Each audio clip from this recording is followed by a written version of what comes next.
I need you to give me all of these MLB players by their career chains. Man, this is going to make me think. I'm just looking at the first one. From the Orioles to the Yankees to the Mariners, back to the Yankees, and the Brewers and the Padres. That's a tough chain to lead things off. Honestly, I think I'm going to know the second one better than the first one. Diamondbacks to the Cardinals to the Yankees, I think that's Paul Goldschmidt. Paul Goldschmidt is correct. I did try and mix it up on you with these players. Different tiers. All right, so there's some guys on here that are good, some guys that are middling, and some guys that are just so-so. Pretty much. Okay. Man, I'm looking at that first one. It does not look easy. By the way, a reminder to you guys as we're going through this, just make sure to go like this video and please hit subscribe on the channel. It really is the best way you can support. And follow along with us and drop in the comments which one of these are giving you trouble, which ones you get quickly, which ones it takes you a little while, all of it. Cleveland to the Padres to the White Sox. Who's been traded from the Padres to the White Sox or signed there after going to San Diego? I mean, you think about James Shields, but he was never in Cleveland. No, So. yeah, not James Shields. Oh, well, I think I've got number 6 on here, too. Cubs, Nationals, Red Sox, Phillies. Kyle Schwarber? Kyle Schwarber, yes, sir. It could be easy to forget those small tenures he had in Boston, or I guess with Washington, too. But that's where it'll trip you up. But yeah, I got it. Especially, he was only a Nat for 4 months. 4 really good months, but yeah, just 4. And he wasn't in Boston very long either. Man, who else? Like, I'm looking at this last one. Padres, Mariners, Reds, Twins, Blue Jays. Oh, sneaky, but I got it. That's Ty France. As a Mariner fan, I was expecting that to be one of the first one you got. Yeah, the Reds stint can screw it up a little bit because he really was not there very long. But then you see the whole chain and you say, oh, yep, that's the path. He didn't, unfortunately, get to really play much in the World Series. But, hey, he was still on the team. There are a lot of Mariners that were traded from the Padres. So I was like, sit there and think of all of them. All right, so we've got 3 so far. Oakland, Cleveland, Atlanta, Baltimore, San Diego. Jeez. And just so everybody knows, all these players are active. They are active as of last year, yes. Yeah, there's some hard ones on here. These are all like long career chains. I mean, I could make it easy and go just 2 teams, but there's no fun in that. No, there's not. It's better to try and get all of them. See, what's a little overwhelming is you see all 10 at once, and you're trying to figure all of them out at once rather than going one by one. But then if you go one by one, you're going to get too fixated on something. So you're trying to balance out your strategy here. I feel like you know number 5. Okay, Dodgers, then Cubs, then Atlanta. Again, I'm sure I'm going to know all these players. It's just trying to look at their career path and say, yep, that's player X. That's player Y. Currently with Texas, it sounds like. Currently with Texas, yeah. I can help you. He has not been very good in Texas, but I was going to say I can help you and note that I'm pretty sure every single one of these players at some point has made an all-star game. Oh, interesting. I think I've got this number 5 one, the long one. That's Jock Peterson. That is Jock Peterson, yeah. He was a ridiculous prospect when he came up. People thought he was going to be a 30-30 guy every year. He was good as a Dodger, too. Yeah, he was. And he had some good other years. Again, he was a big contributor to that World Series team in Atlanta. And then as a Giant and a Diamondback, too. Earned himself the stint in Texas. But unfortunately, it's not gone as well, where his career has gone the opposite direction. I'll say out of all of these, I'm least confident that number 4 has made an all-star game. Like, I don't think he has. He's been good, though. Like, he's a good player. Yeah, these are hard. St. Louis, Mets, Rays, Red Sox, Padres, Royals. I don't know if this is right or not. It doesn't feel right. Like, I don't feel confident in this, but I'm seeing Mets, and I'm also seeing Royals, and I'm trying to remember if he was a Padre at one point. Seth Lugo? Not Seth Lugo. But Seth Lugo was kind of a journeyman. Okay. See, some of these are shorter. I'm looking at Cleveland to San Diego to Chicago and trying to think who went that route. That player is most notable in Cleveland. San Diego and Chicago. Best in Cleveland. Like, see, Austin Hedges played with both of those teams, but it was flipped. And I don't think he was ever a White Sox. But who else? Man, this is not easy. I've gotten a couple of them. Pittsburgh, Arizona, Miami, Oakland, and the Mets. Who's been with both Oakland and the Mets? And this player's been good pretty much throughout his career at most of these stops. This almost looks like Starling Marte, but was he in Arizona? Yeah, he was. Nice job. When was that? After his tenure in Pittsburgh. Somehow I'm just blanking on his time as a Diamondback, but the other 4 teams on that list, it's like, oh yeah, he's been in Pittsburgh, he's been in Miami, he's been with the A's, he's certainly been with the Mets. You remember his stint with the A's, the A's gave up Jesus Luzardo for him. Oh, and A's fans were pissed. as they should be. That was a pretty egregious trade, and I think they missed the playoffs still. They did. That was in 21. Yeah. Ugh. Because Marte was a rental when they did that. Mm-hmm. Yeah, he was. All right, so we're, halfway done? I'll help you out. You got 4 pitchers and an outfielder left. Oh, interesting. Okay. 4 pitchers and an outfielder. If these players are all active, I'm trying to figure out why a notable big leaguer would go from the Padres to the White Sox and either still be there or, yeah, I guess he'd still have to be there, at least as of last year. His market went down. Padres to the White Sox. He was traded to the Padres, signed with the White Sox, if I remember that right. Oh, interesting. And he did have a lot of value at one point, but for a number of circumstances, his value went down. Oh, yeah, okay. Is it Mike Clevenger? Mike Clevenger, yes. Yeah, those hints all check out. Yeah. All right. Number 4, Oakland, Cleveland, Atlanta, Baltimore, San Diego. Currently with San Diego, came from the Orioles. I would say this guy was best when he was in Oakland. But I mean, it's not Ryan O'Hearn. He was in Baltimore and San Diego, but he hasn't been in those other places. So not Ryan O'Hearn, no. He was best in Oakland, you say. So 3 pitchers and an outfielder left. I'm even looking at the 7 and 8 ones because of the ones remaining. Like that number 8 one is really long. And that pitcher's been all over the place. But despite all that, despite all of his stops, he still had a really good year in Milwaukee. Really good year in Milwaukee. And the player's always been good, maybe not great. I think the earliest part of his career, people thought he might be like that, like elite, borderline elite, but no. And he went from the Mets to the Brewers. So then let me ask you this question. Which pitchers do Frank the Tank hate the most? What do we think? Yeah, who does he really not like? Let's see. There's a lot of them. There are a lot of them. I'll give you one that he hates that this is definitely not. It's not Sean Manaea. Still might come back to that one. Okay. This is getting hard. It is. It's not supposed to be easy.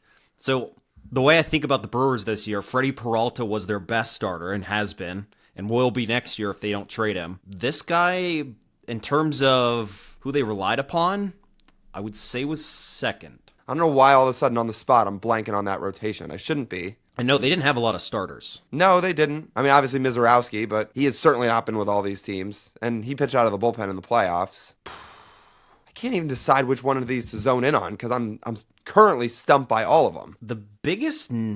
God, I don't know which one of these one's the biggest name one. I guess I would say number 1 because of all these players, he probably had the best season. He just had the best season. It was with the Padres.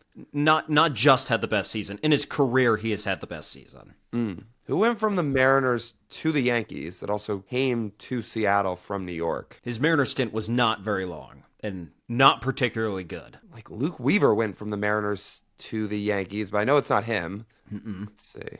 Oh, is it Nestor Cortez? Nestor Cortez, yes. That checks out. Yeah, Nasty Nestor. Nasty Nestor. 3 bad stops, Baltimore, Yankees, Seattle, and then he went back to the Yankees and was an all-star. And he's the biggest name left on this list? Wow. Yes, arguably, probably because he played in New York. Whew.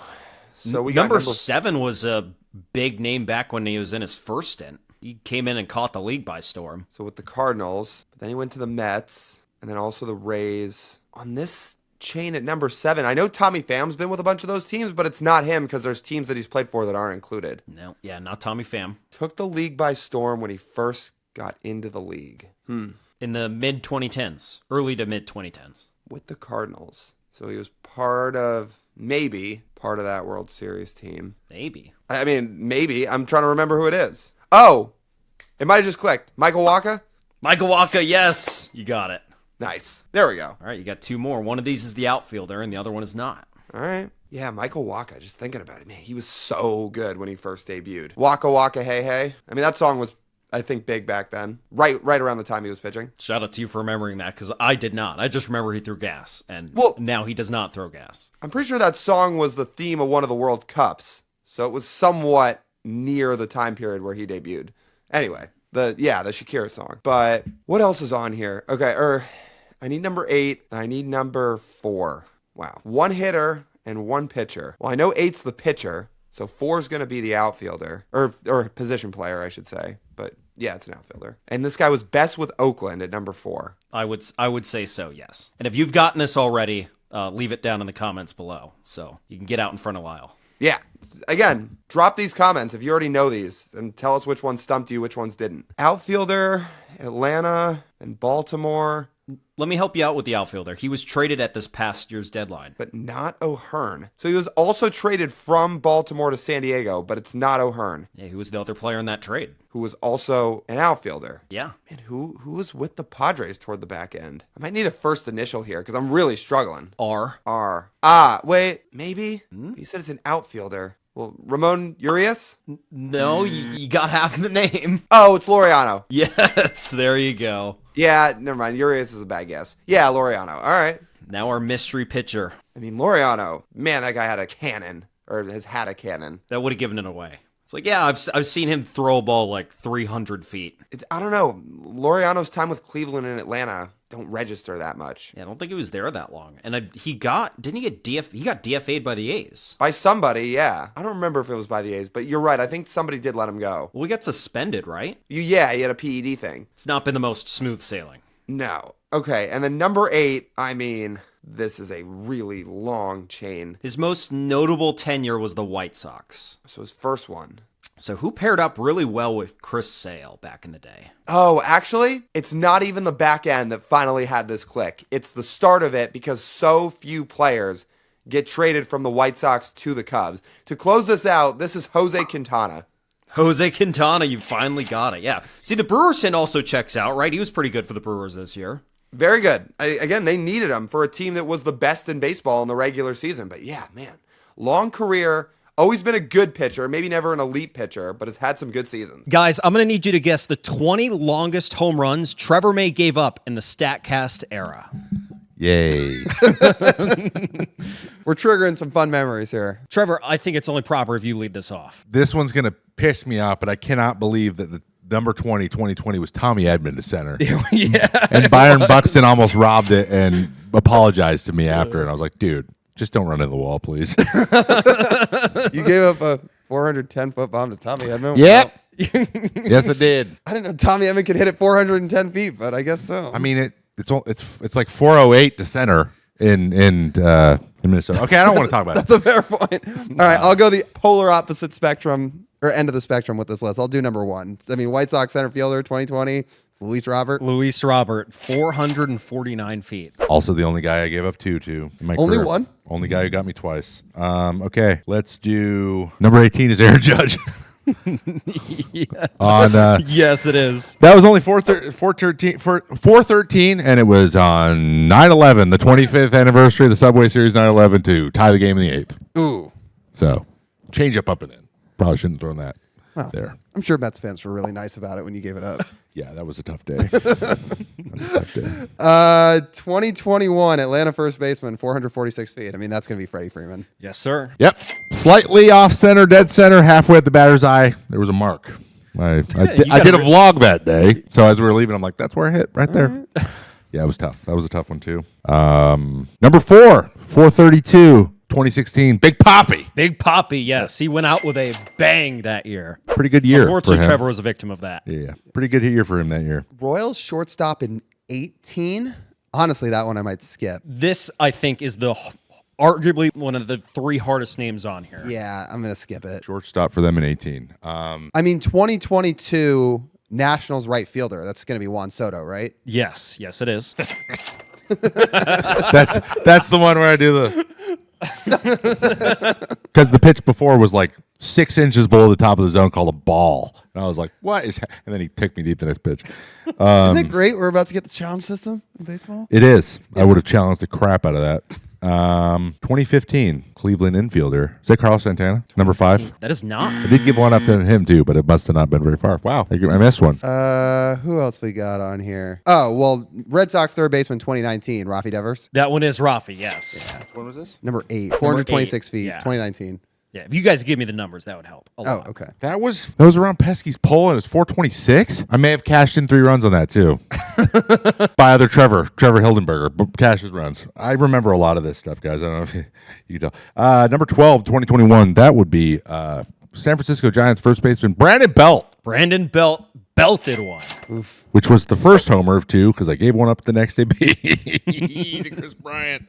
But he's not on here. Thank God. Who else could I get on here? I'm embarrassed. There's a Tigers corner infielder at number 10 from 2020. I mean, I don't know if I Dude, get you're that. not going to get this, No. but I remember it. No, I don't. And I remember being like, come on! He's played recently. He's been a free agent. He's made a decent amount of money. Yeah, but this is good. But he's not. He did not This have was a good year. before This he last was year. good, though. Like, this was before he actually started to like. This last year, he was not good. okay. He got actually I'm gonna replaced. bounce around. A Mariners DH in 2019. I mean, this could be one of 2 guys. We're either talking a lefty or a righty. I am gonna guess. Not. Okay, there we go. Keep going. I mean, there's one guy who made the All-Star game this year in Daniel Vogelbach, but I kind of want to say it was Domingo Santana. No. I'm going to go with what we're talking about, number 14. Yeah. That is Edwin Encarnacion. Yes. And it's funny you're getting him with the DH because Vogelbach played DH way more than. This is the one year Edwin had to play first because he played on the one team where there was a guy who could not play in the field. And then they have Domingo Santana, who probably also should have been a DH. playing in left Yeah, he was field. playing in the outfield a lot. Yeah, then. he was. Curveball, I mean, curveball. that was the one Mariners year. Dead Like, center. Just got it. I was like, oh my God. I mean, that was the one Mariners year in the last basically decade where they were like just truly not trying to win games. No. So I'm I trying to would have think. appreciated them not trying to win that day. Yeah, I'm trying to think. Who else could be on here? I mean, 2015 Toronto third baseman. Is that Josh Donaldson? It is, yes. That is number 15. Yeah. MVP showered Trevor with Ball into long the cheap home seats. run. Yeah. I got a couple deep cuts I'm going to do back to back for you. Let's do it. Number 16, 2021, 414 Atlanta outfielder, Harry Adrianza. Yes. My last outing of the year, and I threw it. I'm like, come on. Okay, whatever. That is the deepest cut on here. I never would have gotten Ari Well, Adrianza. the one after that's a little bit of a, not as deep, but a little bit deeper. Who else do we want to go with on Are you here? able to get any more of these, Lyle, or is Trevor going to snipe I all know. of these I from mean, you? at least we've got some decent hints for this one, but there's no other guys on here that totally jump out. I mean, there's 2 Rays shortstops on here. Dude, there's you're not going to get a bunch of these. Like, just thinking about how obscure these are. I mean, Baltimore outfielder 2023. What? Oh, 17? Yeah, That's, number that's a 17. little bit of a deep cut. Really? Oh, so okay, it's not somebody like Cedric Mullins. It's going to have to be somebody tougher than It that. is tougher than Cedric Mullins. Did not last a long time on the Orioles. So he had a good year. This was a very good year. Yeah, on a different team. Oh, interesting. He had a good year. This was his good year. He's been an all-star once. This was the year he was a all-star. So it was in Seattle. So he was an All-Star in 2023 in Seattle. He didn't last on the Orioles long. But Oh, he's really? still on the young side. I got to interview him at the All-Star game that year. Did you? Okay. Yeah, I gave up the homer in the first half of the season. And then got So the we inter- asked him what you remember, and he's like, "Yeah, change up, quote, hat change up." That's what he did to me. Dude, I don't know. Orioles. I mean, I should figure this one out because it's not that long ago, and it was somebody who was in the All-Star game for the Orioles. Oh, is it Ryan Mountcastle? No, not an outfielder. Oh, wait. Wasn't yeah. an outfielder then. Right. First base. When this guy came up, he was the center fielder when they were really bad, right before Mullins came up, and then he moved to left when Mullins came up. Who would that be? It's Austin Hayes. Austin Hayes, yes. Austin Hayes. Good one. Yep, kill me. This is a great Man, list. these are all big leaguers. They're all. I mean, of course. Should I do another one? Yeah, go ahead. Okay. Number 7. I cannot believe it's number 7. 2019. 426 foot. 400. Where was I just at? 424 feet. Number 11. Tampa Bay Rays shortstop. First overall pick in the 08 draft. Timothy Beckham. That one is not Tim Beckham. You That's had not Tim Tim Beckham Beckham? before. He's number 7. Oh, 7's Beckham. Yeah, okay, no, 7's that's what I Beckham. meant. That's what I meant. Oh my God, there's 2 Tampa Bay shortstops on there. No, that's the first one I was looking at. Yeah, okay. So Beckham in 15. Yes. Mariners legend. Yeah. Yeah. So take all that 19 stuff away. I got confused. Okay. Now I got to think. I know there is another Rays shortstop on here, but man, Cubs first baseman in 2021. I mean, is that you said you don't know if I'm going to get any more on here? You might Is get- that? You should probably get this. Yeah. Well, I was going to say. Another back-to-back. Well, situation, by the way. assuming this dude had not left the Cubs yet, is that Anthony Rizzo? Anthony Rizzo. There you go, Lyle. I was tipping that day. Were you? Wisdom got me next AB. Next guy. Another Mariners legend, Patrick Wisdom. Petty Wisdom. Okay. The interesting one is the 19 Cleveland right fielder. I think this is one of the ones where I'm like, the hell, when did I do that? So I'm going to come back to that. Deep cut. Okay, 5/20/15 Cleveland infielder. Is he a catcher? No, he did not catch. Okay, he didn't catch. Okay. There was a guy who got me, who I forgot about, who actually kind of owns me. I didn't know. Think of Varsho? Talking about catchers? No, I thought it was Jan Gomes, but it's not. He did get me, though. And it's Cleveland, everything's far. So, okay, Cleveland infielder. 2015. This guy is still kicking around in the league. I did not have a good year at all this year. He's still kicking around. Yeah, he is. Like I already think I already guessed that, or for a different one. You did. And he's just a first baseman. Yeah, and he's not on here. So we're talking infielder. This guy plays more than just the position. Correct? And he probably plays second, short, and third. Yep. Okay. Was it Kipnis? No. I don't think he took the yard. Man, I'm trying to even think where I want to guess now here moving forward. You Played talked about he played in the AL West this year. and this is Number 5, yeah. Cleveland infielder. This year he was in the AL West. I'm also trying to think about that Cleveland right fielder Trevor was talking about. I know you said it's deep cut. You guys probably both know him. If it's deep cut, we know him. Could I try somebody like Tyler Naquin? Tyler Naquin Lyle, yes! And also ex-teammate of mine. Yeah. I think I struck him out literally every other time I faced him. It was weird. And he got me in Minnesota. See, now I'm thinking the Cleveland infielder. Now I'm trying to think, was it in Minnesota? That game was played in Minnesota, yeah. Okay. Yes, you were in Minnesota. Or like the game was in Minnesota or I was on Minnesota? You were on Minnesota. Well, yeah, I know. Wait, it's 2015. That doesn't help. So who the hell is the shortstop? I think he was on the World Series team. They were at least talking about him a lot when they went and won the World Series as like one of their next guys. I have a gap in my brain. It's Adalberto Mondesi. Yes, Trevor. Yeah, I remember. That was a good hint because that's what clicked in my mind. I was like, yeah, that's Mondesi. It was a high heater that I was like, oh, got that one. And it was in Kansas City too. Long way for the ball to go. Long way for the ball to go. So we just need 5, 9, and 10 or 5, 8, 9, and 10? Or no, 5, 9, 10, 11. Or 5, 9, 10, 11. Okay. Cleveland infielder that in 2025 played in the American League West. Oh, In the American League West this past season. Man. I know Who's bounced around a That's long embarrassing. time. He's been on a few teams too. I'm sure. Cleveland infielder that this past year was in the American League West. Did we stump him? I mean, maybe. If Trevor knows some of these, I might have to pass and go back to him because I think I'm blanking. I feel like you should get at least number 9 and number 11. I should or Trevor should. Both of you. I mean, I know 9, 10, 11. Oh. I have them all. Well, that's fine. Okay, give us one. Okay, 10's Jeimer Candelario. Yes, it is. Oh. It is amazing. I mean, he very quickly went from a shortstop to a first baseman. And Not from very long. good to bad. Right. Cleveland infielder, 3-letter first name, was in the AL West this past year. Who has been around this long? This is crazy. It's going to be one of those sort of like, Yeah, I'm sure. And I feel like I should know the AL West well. Yeah, I know. crack? 10 or 11. I mean, or 9 or 11 or 9, I should say. I don't know if you're going to get, I don't know if he's going to get 11. I mean, okay, 2015 Kansas. That's a little bit of a deep cut, right? I mean, Well- he got paid a lot of money recently. Okay, well, Kansas City DH. Maybe it's not who I'm thinking of then. Kansas City DH in 2015, so the year they won it all. I mean, is this Billy Butler? Not Billy Butler. They had another DH on that team who was very good. They signed him right after they won the World Series and from the Angels. Oh, but he No, did played not with the sign him Angels. from the Angels. Honestly, this might have just clicked. Kendrys Morales? Kendrys Morales. Yes. I was gonna say, he- signed him he- from the Mariners. Oh, yeah, he signed from the Mariners. He tore his ACL for celebrating a homer. Yeah, that is. And it's too bad because he was so good and he then was was so hard to pitch to. He fouled everything. I'm like, dude, you were why? and then was just never the same after that homer. Well, now I'm not. Now I don't know 11. They get paid recently. We need a A raised, lot of money, too. Really? Yeah. raised shortstop that got paid a lot of money. Yeah. Is he still playing shortstop? He is still playing shortstop and he is still in Major League Baseball. Yes. Rays shortstop. Who was the shortstop between? Oh, I know this. And 5 has a 3-letter first name. What is?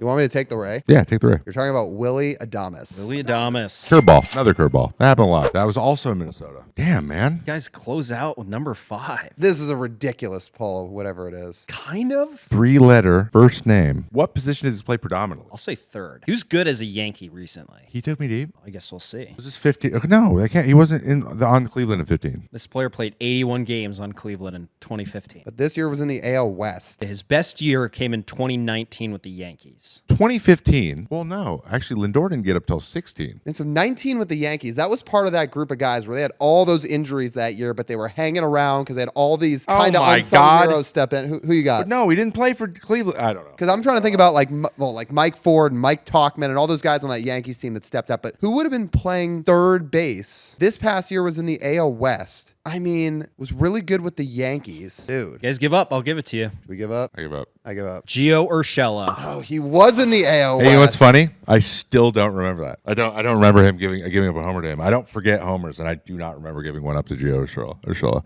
But I bet you it was a breaking ball because that's all he hit, and we kept doing it. And I'm like, just throw fastballs. But okay. Then when he's on the Yankees, I actually got him a couple times when he's on the Yankees. Let us know how many of these you guys got in the comments below. I need you to give me the active home run leader for every MLB franchise. I feel like there's going to be some names on here that people do not expect. I'll at least start with one easy one. Yankees, this has to be Giancarlo Stanton. It is Giancarlo. As you know, these aren't just home runs he hit with the franchise he's playing for, aka the Yankees. This is total home runs, because clearly he does not have 450 home runs with the Yankees. Yeah, so total career home runs, they just have to be with this current franchise. By the way, is Giancarlo a Hall of Famer? Yes. If he crosses 500 career home runs, can have a decent case. Yeah, my honest answer is I don't know. I'd lean yes, but it is a tougher case than you'd probably think, especially because the back half of his career has been so injury riddled. I'd put it at 50-50 right now. Though the back half of a lot of careers, I mean, look at Albert Pujols, are not always pretty. So, Yeah. This is up to the voters. I'd lean yes, though. I mean, 500 home runs with an MVP will certainly have a case. But yeah, I wonder. All right, Blue Jays,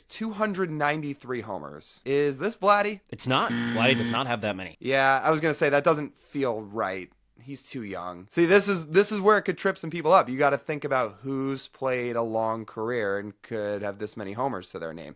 Now, Bo Bichette doesn't count on this list, right? I know he doesn't have 300 homers, but since he's currently a free agent as we sit here doing this, he won't be on here. If a player's not on the roster of that team currently as of recording, they cannot be on here. So Yeah. Bo Bichette is not a Toronto Blue Jay. I probably should have started with this. It's George Springer. It is George Springer, the grizzled vet. Yeah. By the way, for anybody watching, please, if you're sitting here watching this video, go hit subscribe on YouTube, leave a like on this video, drop a comment. Let us know throughout this one who trips you up, who doesn't, who was an easy guess right off the bat. Seriously, let us know and go hit subscribe on YouTube. All right, let's keep going down the list. If we just stay in the AL East, Boston, 200 homers, infielder. I mean, Bregman's a free agent, so he's not going to count. Obviously, Devers is gone. I'm trying to think about it. It's another guy who was much better in the earlier part of his career. You almost forget. Right. I might come back to Boston. I'd say recently, most of his Boston time has not looked like a franchise home run leader. I'm sure. Man, I might keep going. A Baltimore outfielder has 118. Is this newly acquired Taylor Ward? No. I mean, Mullins is gone. You know a lot of those outfielders are young, like Kerstad and Kowser. Then you have Ward. Then you have... Is it Ryan Mountcastle? It's not Ryan Mountcastle. This is going to be a good list. Again, this is not going to be chalk. Again, it's not going to be the star player of every team that has the home run lead. I think this is the highest paid Oriole. Oh, Tyler O'Neill? Tyler O'Neill, yeah. Yeah, that makes sense. That makes sense. And then a Tampa infielder. Yandy Diaz, right? No. Really? Mm-mm. Oh, so it's Brandon Lau. Brandon Lau, yes. So, let's see. There's one AL East guy I'm missing. Boston. I think this probably has to be first baseman or a DH. Because I'm just sitting here. No, it's not. I mean, I'd say similar story. I think he's currently their highest paid player. I don't think you meant to do that, but I think you just used a pun to give it away. You said similar story. It's Trevor's story, isn't it? Unintentionally. You're welcome. All right, there's the AL East. Let's go through the Central. Cleveland infielder 285. This shouldn't take long. It's Jose Ramirez. Jose Ramirez. There's no technicality with that one. Nah. He will be a Hall of Famer as long as this all keeps up. Let's see. I mean, Royals 300. That's Salvi, catcher. Salvi's correct. Outfielder for the Twins. I mean, I'm guessing Byron Buxton. Byron Buxton, yeah.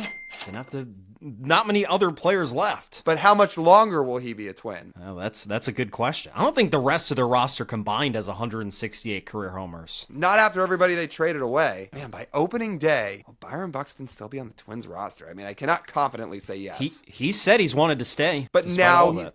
but now he's starting to put together a list of teams he'd waive his no trade clause for. You think he wants to stay on this current Twins team? Some guys have different priorities. It's true. I mean, Mike Trout never left, but... I mean, ultimately, the Twins could present him with a trade, and then he'd be like, no. Okay, two AL Central guys left. Tigers, 193 bombs. Is this Javi Baez? Javi Baez, yes, sir. Yeah, just goes with about a bajillion strikeouts to complement the 200 homers, or 193. And not a lot of those as a Tiger. No, not a lot of those at all as a Tiger, in fact. White Sox outfielder with 118. I mean, this is probably their highest paid free agent, right? It's Andrew Benintendi. Andrew Benintendi, yeah. Setting records, both good and bad. Again, similar to Buxton, I don't even know if the rest of that White Sox roster can combine for 120 homers. Maybe Robert can pull his weight, but if you take Robert out of it, I don't know if the rest of the roster is. Robert's got 80% of that on his own. Right. All right, now the AL West. Mariners, this is going to be Cal Raleigh after hitting 60 homers. Cal gave himself quite a boost. I mean, again, it's funny. Through his first 3 full seasons, 22, 23, 24, he had as many home runs through 3 seasons as basically any catcher ever. And then in year 4, he just goes ahead and hits 60. And on top of that, all of Cal's records were like first 4 years as a catcher before the 60 home run season. Like that first year he had in 21 was a non-story. Like he stunk. He barely played. He was the third catcher on that team because he came up middle of the year. So that just shows you how good he's been. It's like Infield- really, this should be his 4th year. In which case he'd be way past Piazza and Bench and Campanella. By home run rate, yeah, it's crazy. They wouldn't even been close. No. All right, Houston says infielder / outfielder. I mean, I probably would have gotten it anyway, but especially now, this is Jose Altuve. Jose Altuve, technically an outfielder. Not a good one, but he does stand in left field, yeah. Rangers. I mean, it's got to be Corey Seager. Corey Seager, yeah. There's really no need to overthink a lot of these. Although, obviously, as we sit here recording this, Marcus Semion's now a Met. I don't know if you have this right in front of you, but was he close with Seager? Or would he have been the leader if he was still on the Rangers? I don't think so. You got to remember, he hit 40 that year in Toronto, and he had the year he came in third in MVP in Oakland. Okay, so I guess I'm misremembering. Yeah, it would have been Marcus. Yeah. That's what I thought. I mean, again, he's been in the big leagues 10 years, and he's had some real seasons with a lot of homers. So, but Marcus I'll just give this to you, does not lead his new team. Yeah, that doesn't really shock me. But we'll get there in a minute. So we got to get the Angels and the A's still in the West. I mean, 109 homers for the A's. I'd have to imagine that's Brent Rooker. Brent Rooker. And the number is a lot smaller than I thought. Well, when did he start really mashing for a lot of power? It's really the last 3 years. 23 was his big breakout year, right? It just feels like it's been longer. Yeah, and he'll be in an A's jersey for a while. So come back to this in 5 years, and the number should be over 200, I would think. Angels, wow, I wonder who that could be. You're going to tell me it's Mike Trout. Now, something I will guarantee to you. If you combine the rest of the Angels roster, they definitely don't have 400 homers. It's really sad about what Mike Trout's legacy is going to be at this point at the end of his career. Like, I hate to get away from just straight trivia and guessing here for a second, but it's too bad because 5 years ago, he had a chance to go down as the greatest player ever. Now, I feel like he's just going to be remembered as this guy who put up all these numbers early in his career, never got into the playoffs, and then was injured for a lot of the second half of his big league time. And never made a push to leave. No, it's too bad. Like, I feel like the next generation is going to hear about Mike Trout growing up, and they're just going to say, oh, it was this guy who put up some good numbers, but never won a World Series, never played in the playoffs. They're not going to appreciate how great he was. You know what the next generation is going to call him, Lyle? They're going to call him a loser. Oh, God. Well, I'm sure anybody on New York sports radio will be saying that didn't grow up watching him. Anyway. That's for sure. It is sad. Especially when it comes to a GOAT argument. Yeah, for what his legacy's turned into. It's too bad. Anyway, that's the American League. Let's go through the National League, see how many of these we can get without screwing up. All right, the Phillies, 363 homers. That, I have to assume, is Bryce Harper. Bryce Harper, yes, sir. Infielder for the Mets. Again, I don't want to overthink this. We already said it's not Semien. I probably wouldn't have guessed him to begin with anyway. My guess would be Francisco Lindor. Francisco Lindor, yeah. Good Lord. What's sad is this is not a typo. 31 homers for the Marlins. I had to double check this. I thought I had the wrong number.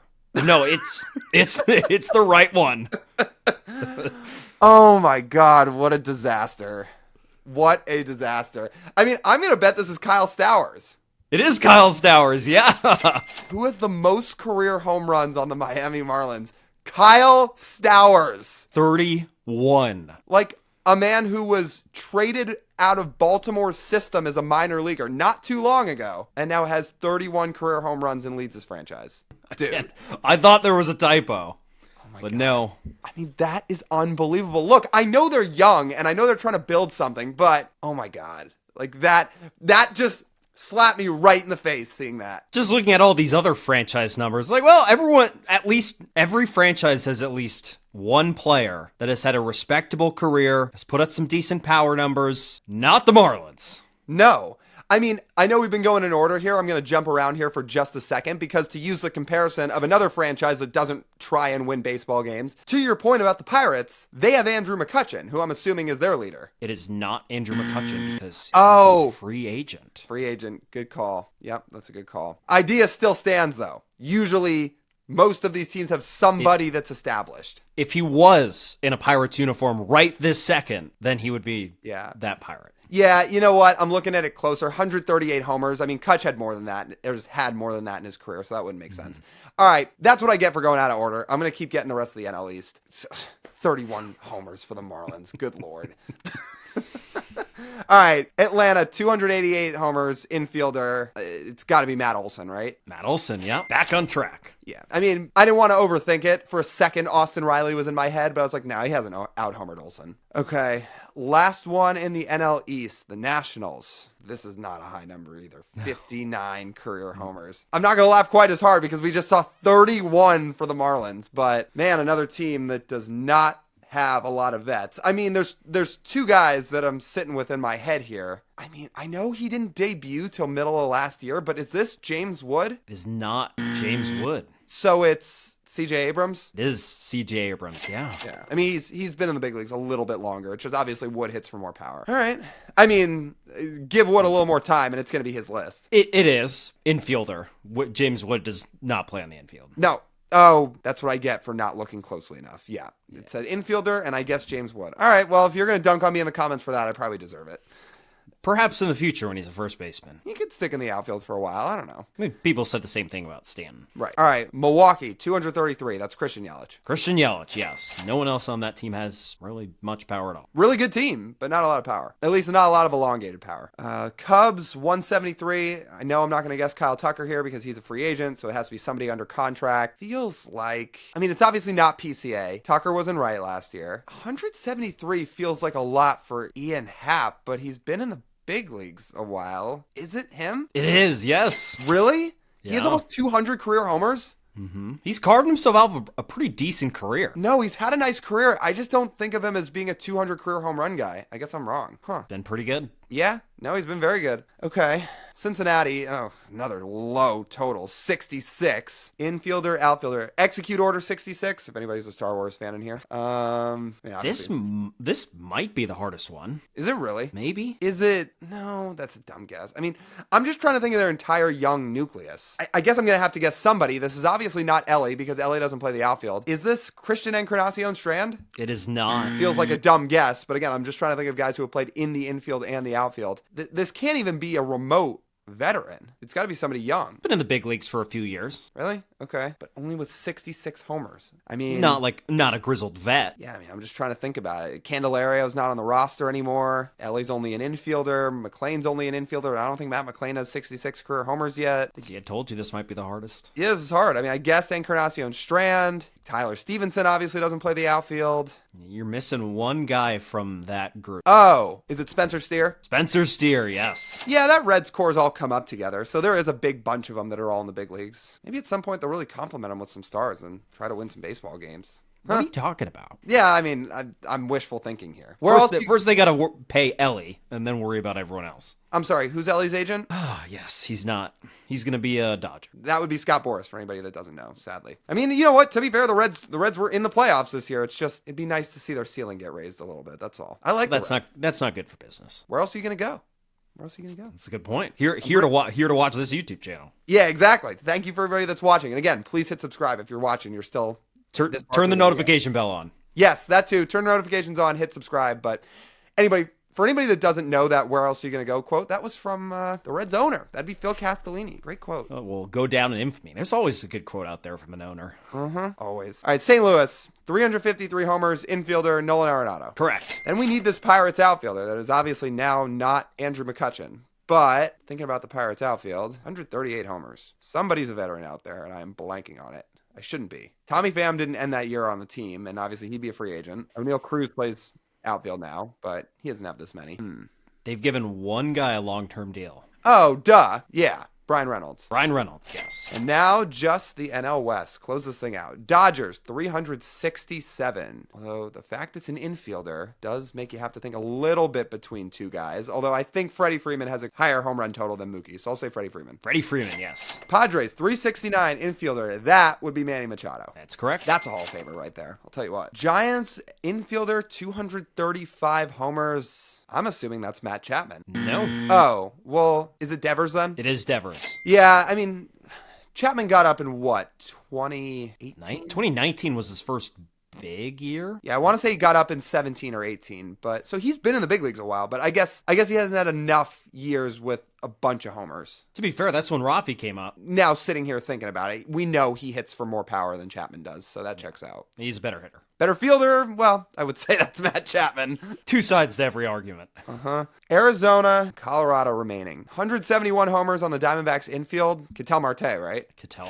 Yep. And the Colorado Rockies, the best franchise in all of baseball to close this out. 184 home runs. I mean, he's barely been a Rocky because he's barely been on the field and played any games, but I'm assuming this is Chris Bryant. Chris Bryant is correct. He should probably have 100 more home runs at this point, but no. Instead, he does not. No, he does not. Guess the top 20 MLB players for 2026 ranked by ESPN. Top of this list is going to be pretty easy. You're going to tell me Shohei Ohtani's number one, and it can't really be anybody else. Hard to argue that one. That's correct. Yeah, what's in store for him in 2026? Full season of pitching, back at the plate. This is the first time he's been truly healthy in a couple years. Isn't it fun to think of how many different iterations of Shohei Ohtani there is? Where it's like, there's been a year where he's like a top 3 Cy Young candidate, and then he has all these different ways he can be like the best hitter in baseball, and he's also one of the best athletes, like running around on the field. It's pretty crazy. He's had 50-50 years when he can't pitch. He's had top 3 Cy Young finishes when he does pitch. Again, I'm fascinated to see it this year that he's going to be back to full strength. Number 2, though, and you can flip-flop these two if you choose to. I would always have Shohei at 1, but you're going to tell me Aaron Judge is number 2. As long as Shohei, that's correct. As long as Shohei pitches, then Shohei's going to be number 1.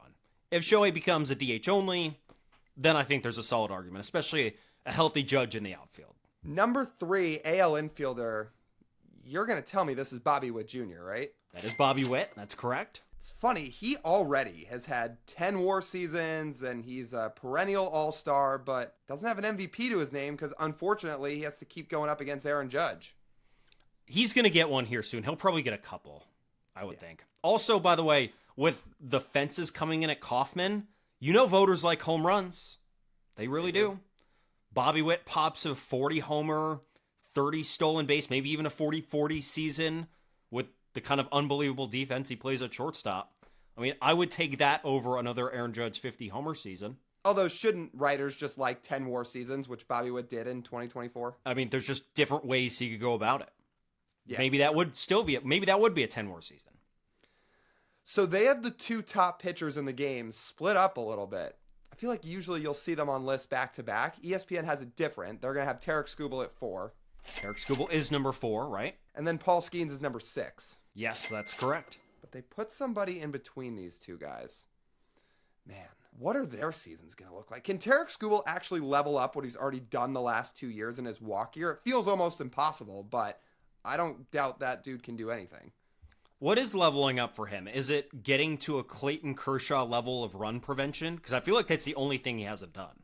Like what Tarek Skubal has done has been the really high strikeout totals, the strike rate is off the charts, doesn't walk dudes, doesn't give up homers, etc. The only thing is Kershaw for a big stretch of his career would have an ERA of like 1.7.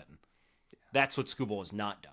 And Paul Skeens, man, that was his age 23 season last year, and he nearly put up 8 wins and an ERA that started with 1 at 23. A big thing for both these guys is how healthy are they? Because as long as they're healthy, like, sky is the limit of what they can do. I mean, I don't want to jinx anybody, but Skeens, man, he seems like he's built for duration. He is, but every elbow, unfortunately, is built the same. I think, except Justin Verlander's. His doesn't make much sense. And it even happened to him. He got Tommy John. He did after his 16th year in Major League Baseball. Right. Who is that outfielder they're going to put just between them in the National League? I will assume it's Juan Soto. Juan Soto's correct. Yep, you've yet to miss. Yeah, let's see how far down on this list I can go without missing. I don't think I'm going to miss number 7, because if they're going to put an AL catcher up here, it's only going to be one guy, and that's Cal Raleigh. The only catcher in the top 20, far and away the best catcher in baseball. It's like my favorite stat. When you look at the WAR leaders for catchers last year, Cal was over 9, and then the next closest catcher is 4. Ridiculous. No, or WAR, by the way. Yeah. Crazy. I'm going to say he hits something like 45 homers this year, which is still an incredible year, just maybe not 60. It would arguably be one of the best power hitting catching seasons of all time, given that the past record for home runs was 48. Which is funny because despite it being an all-time season, if he does that, it would feel like a disappointment in some ways because it wouldn't be what he did in 25, but there's really almost no way to level that up. So as Mariners fans, like, we kind of look for other things with Cal. Like, there are other things he could probably be better at, like getting on base a little bit more and not striking out as much.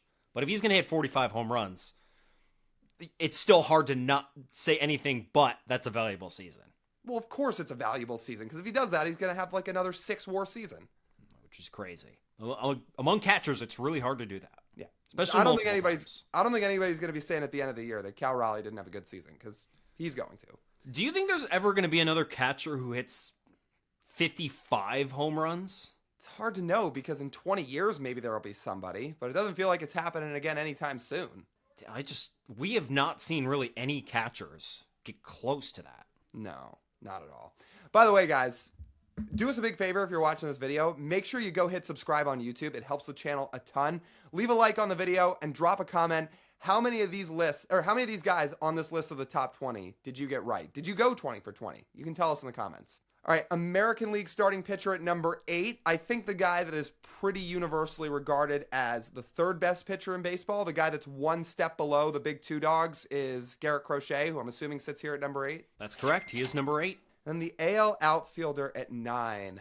I mean, it's probably Julio Rodriguez, right? It is. Shout out our guy Julio. 2 top 10 Mariners. You know what's funny about Garrett Crochet is if you had to have me pick any pitcher in baseball to get a strikeout, not to have a full start, not to win a Cy Young, to just strike somebody out, I'm probably taking Crochet.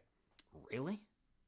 I don't know, probably. Didn't Scooble lead the league in strikeout rate last year? All right, so maybe it's a semi-hot take. I don't know, man. Crochet punches tickets left and right. You remember what he did in that playoff game?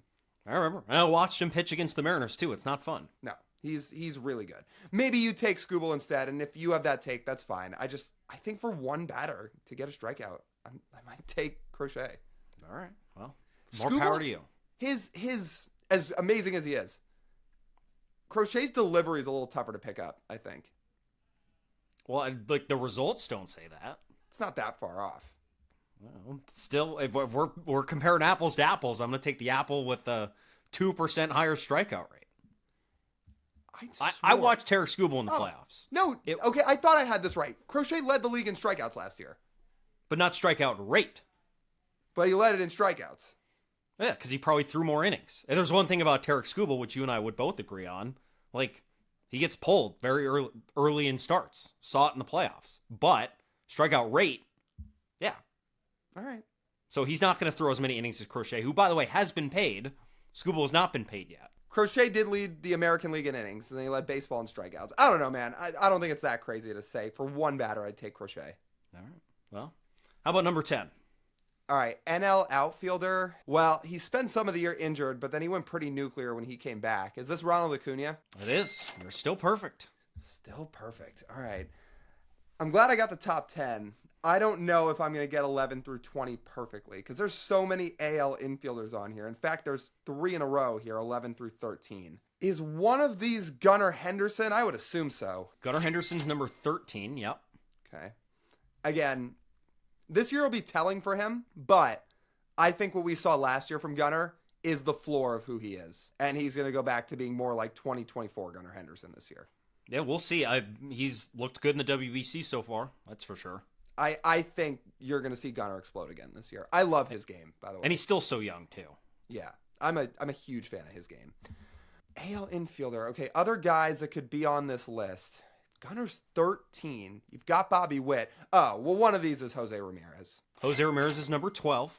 Wow, they have somebody above J-Ram and above Gunner. Who are we forgetting here? I mean, obviously it's somebody really, really good, but I better make sure I get it right. Based on the position of this player, I don't think I would have ranked him ahead of these two guys. Based on the position. Interesting. So is this Vladdy? It is Vladdy at number 11. Oh, yeah. All right, so we have not missed. I didn't get it in perfect order with those three infielders, but we have not missed a player. Would you rank a first baseman over a third baseman and a shortstop with similar, if not arguably, better offensive production from the other two? I mean, Vladdy is so good, and he is such a force and a threat. That being said, I think I would take Gunner first of those three players, to be honest with you. Love J-Ram. I'd take Jose Ramirez second. Yeah, that's totally fair. Love J-Ram. It's just Gunner's age and the position and the production he has and the ceiling that he's got. I would take Gunner first of those three guys. All right, number 13. Oh, we got that. 14, NL outfielder. We got a couple in a row. We got Acuna. We got Soto. Who else is going to be on here? Is one of these Fernando Tatis Jr.? He's number 14. Different player than he was, obviously, pre-suspension. He's not hitting 40 anymore, but great athlete, great defense, still hits 25, and is still a top 15 player in the game. And he's taken that energy he put into hitting home runs, and he essentially turned himself into a platinum glove level outfielder. Which is funny, because once upon a time, he did win a gold glove at shortstop. That obviously faded, but now he's just doing it in the outfield. That's pretty good. Works out.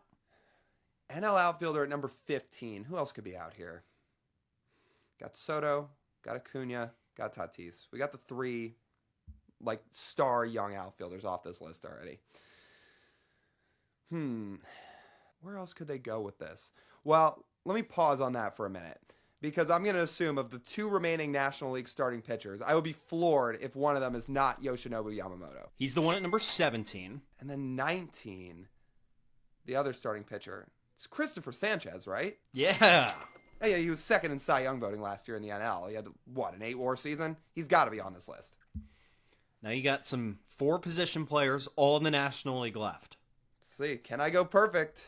We're close. So we need, 15, 16, 20, and 18? 2 infielders and 2 outfielders. Okay. 2 outfielders and 2 infielders. I can get these right. The Phillies are so interesting, because are they still going to put any of these guys in the top 20? Maybe? I mean, it's not going to be Schwarber, because he'd be a DH, and he'd be labeled as a DH, so he's not on here. But would they have Bryce on there still? Would they have Trey Turner on there still? It's got to be National League. I'm just thinking about the rest of the teams and the rest of the divisions and who else you could find on here. There's also still only one Dodger on this list. Well, Yamamoto, but one Dodgers position player in Shohei. Feel like I'm hovering around some good guesses. I think you just got to fire one off and see if it lands. Okay. Do they still have Bryce Harper in the top 20? They do not. Oof. I'm not going to go perfect. Sad. Sorry, dog. Sad day? All right. Well, do they have one of these Dodgers still in the top 20? Do they have Mookie Betts? Mookie Betts is not in the top 20.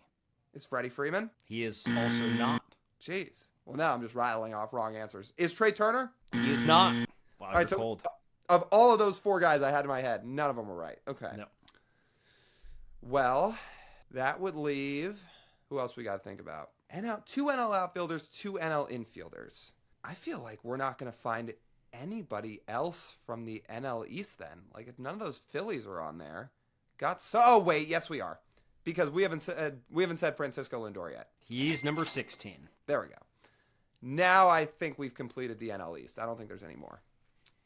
The remaining 3 are all in the same division. Oh, how about that? Yeah, so it won't be the East. We need, 2 outfielders and an infielder. All in the same division. Well, this guess will be telling if I decide to make it. Is Kyle You've Tucker already in the got top wrong 20? guesses. You might as well just rip it. Yeah, is Kyle Tucker in the top 20? Kyle Tucker's number 15. There it is. Okay, so it's all NL West. So you got Tucker. The other guy I had in my head was PCA, but I guess his second half last year is probably going to take him off the top 20, which makes sense. So it's 2 other guys in the NL West. We got Kyle Tucker. It's not Mookie or Freddie, like I already guessed. We got Tatis. Oh, duh. We've taken this long, and I haven't said Corbin Carroll. He's number 18. I don't know how long he's going to be out with that injury. I can't imagine it's going to be more than maybe the first month of the season. But once he gets back, he'll set sail. He'll start going off. And I feel like he can get into the top 10. Oh, yeah. When he's fully healthy, I think he is a top 10 player. I love Julio, but the peak of both those players are both top 10. Yeah. I don't think there's 9 spots between Julio and Corbin Carroll. I don't know how you... Like, if you were going to guess of those two who's going to have the better career when it's all said and done, I don't really know how you pick. It is razor thin in terms of it being close. It's tough. Julio's got a huge benefit of being able to play center field at an elite level. Like, that makes a huge difference. Sure. Okay, so then we need one more infielder. And this guy would be number 20. It's going to be somebody in the NL West. There's 2 guys that I have in mind. It's not going to be a Rocky, so we can obviously cross them off. Really? Yeah, I think we can cross them off. I think we can take them off the list. I'm going to. Okay. It's not going to be a Dodger because we've guessed all those guys. All their stars are either on here or we guessed them wrong, so I'm going to cross them off. That leaves the Giants, the Padres, and the Diamondbacks. I don't think it's going to be a Giant. Like, I would be pretty shocked if they were going to put either Willie Adames or Matt Chapman in the top 20. Those guys are good, but I don't think those guys would be quite there. I don't think. They are not. Yeah, I didn't think so. Really good, both of them, just not quite top 20. So that leaves 2 guesses because now we're down to the Diamondbacks and we're down to the Padres. I could go one of 2 ways with this. I guess it just depends on how you want to guess. I will go with the guy that has the much bigger name brand, the track record, and the star power. I will say Manny Machado. Manny Machado is not number 20. Oh, so it is Geraldo Perdomo. It is not Geraldo Perdomo either. Oh, what? Then You're missing one. I am? Mm-hmm. Uh-oh. Whoops. But it's somebody on one of these 2 teams because we crossed everybody else off. Oh, yeah, it's Ketel Marte. Ketel Marte is number 20. All right, yeah. That would check out. Can you guys give me the biggest free agent contract signed each of the last 20 off seasons? Man, this is going to be a good one. You can start, Fuzzy, but I think as we get further and further down this list, it's going to be tough. All right, so we got Juan Soto. I know I off the rip, almost $800 million man if everything goes to plan. So Juan Soto was 2025. Yep, right? 2025, Juan Soto, yep. And just for a clarification, we're not doing this offseason because it's not done yet. If you want to go back one more year, again, while we stay on the easier subjects, $700 million, that number is going to be forever associated with Shohei Ohtani. Shohei Ohtani's correct. Both are 1 for 1. I'll just keep the streak going. 2023, that was the year that the captain bet on himself. Wasn't that Aaron Judge and that massive 3-something? Yep, $360 million for Aaron Judge. $325 million in 2022. Well, this was the year of the big shortstop class, right? Want to say it was one of them?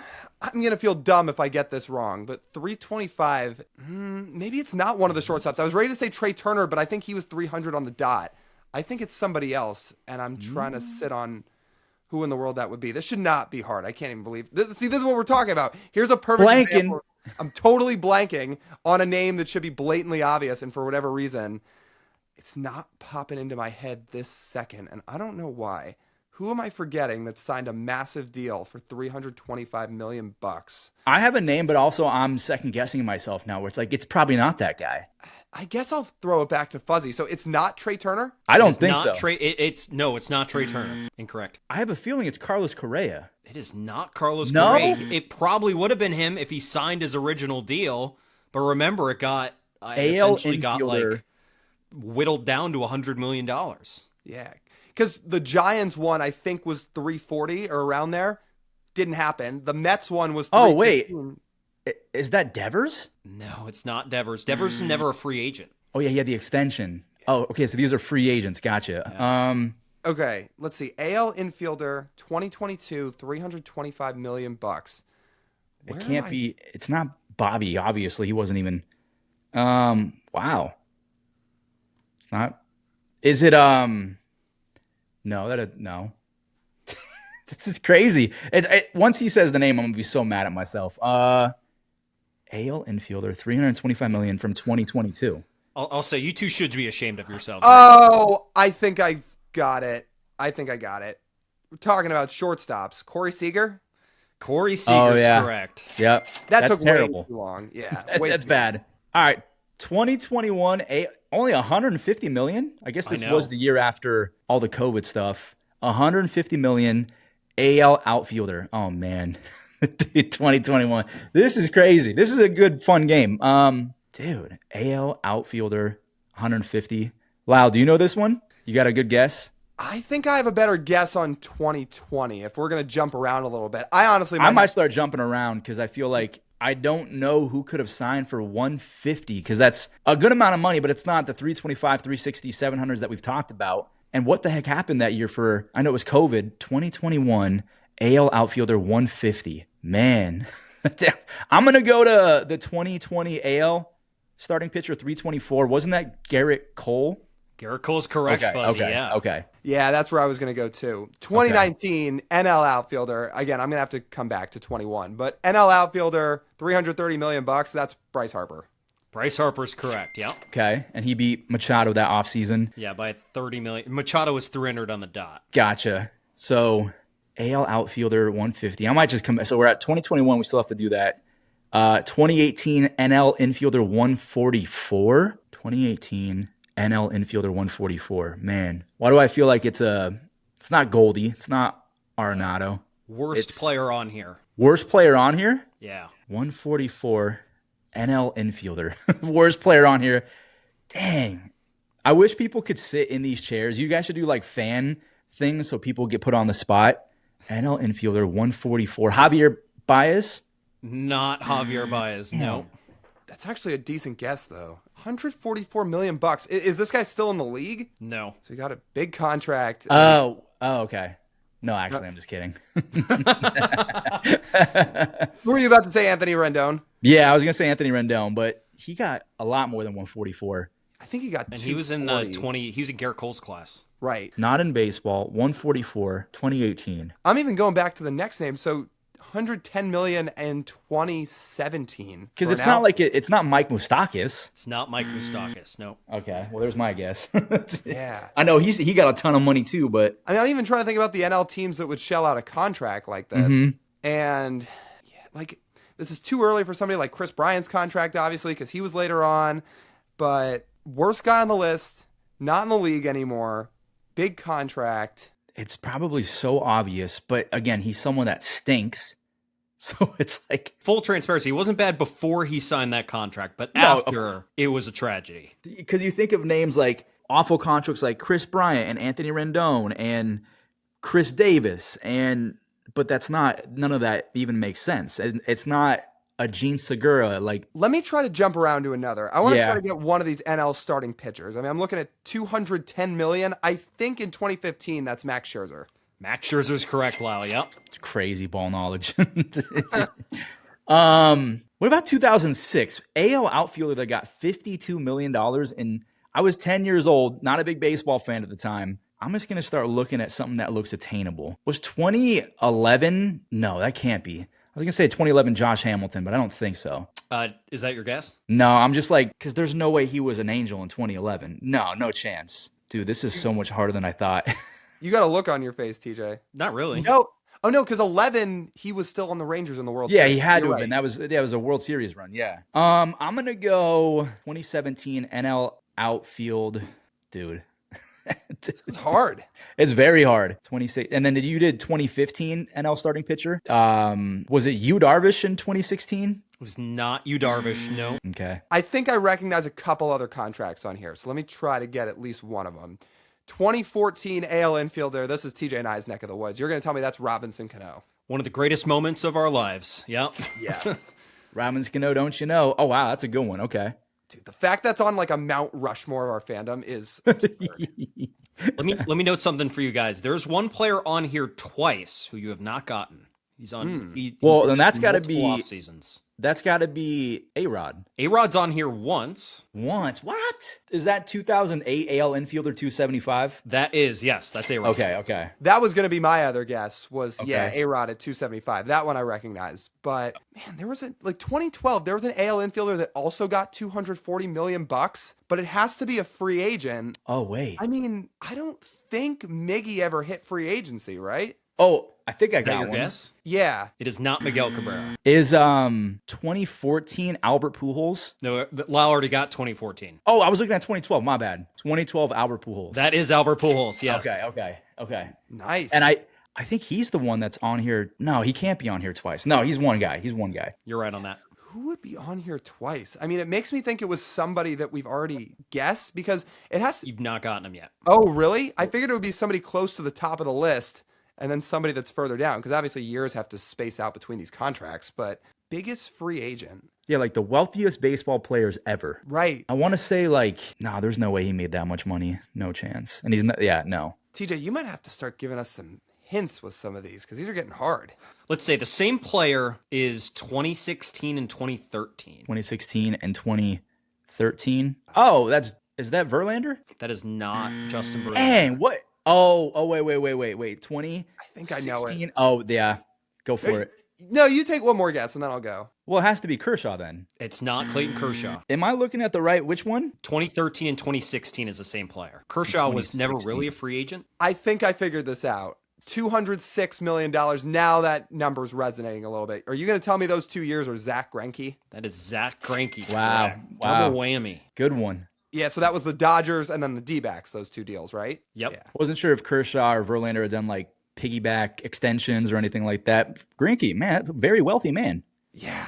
Here's another hint for the older players. Out of the four oldest ones, 3 of them are Yankees. You already guessed one of them. Oh. Is 20? Oh wait, did we do 2011 yet? You have Not not yet. done 2011. Is that Curtis? That is not Curtis Granderson. Nope. Same division. Same division. So 2011's an AL East guy. Huh. Yep. Not the same team though. No, I don't think so. Nope. Not the same team. Now I'm going through like the Jacobys and 3 of these 4 are Yankees in terms of the oldest ones. I mean, who was on that like World Series team along with A-Rod that would have had a big contract in free agency? Oh, interesting. Actually, no. So none of these are CC Sabathia because Nope. it was too, none of these line up for that.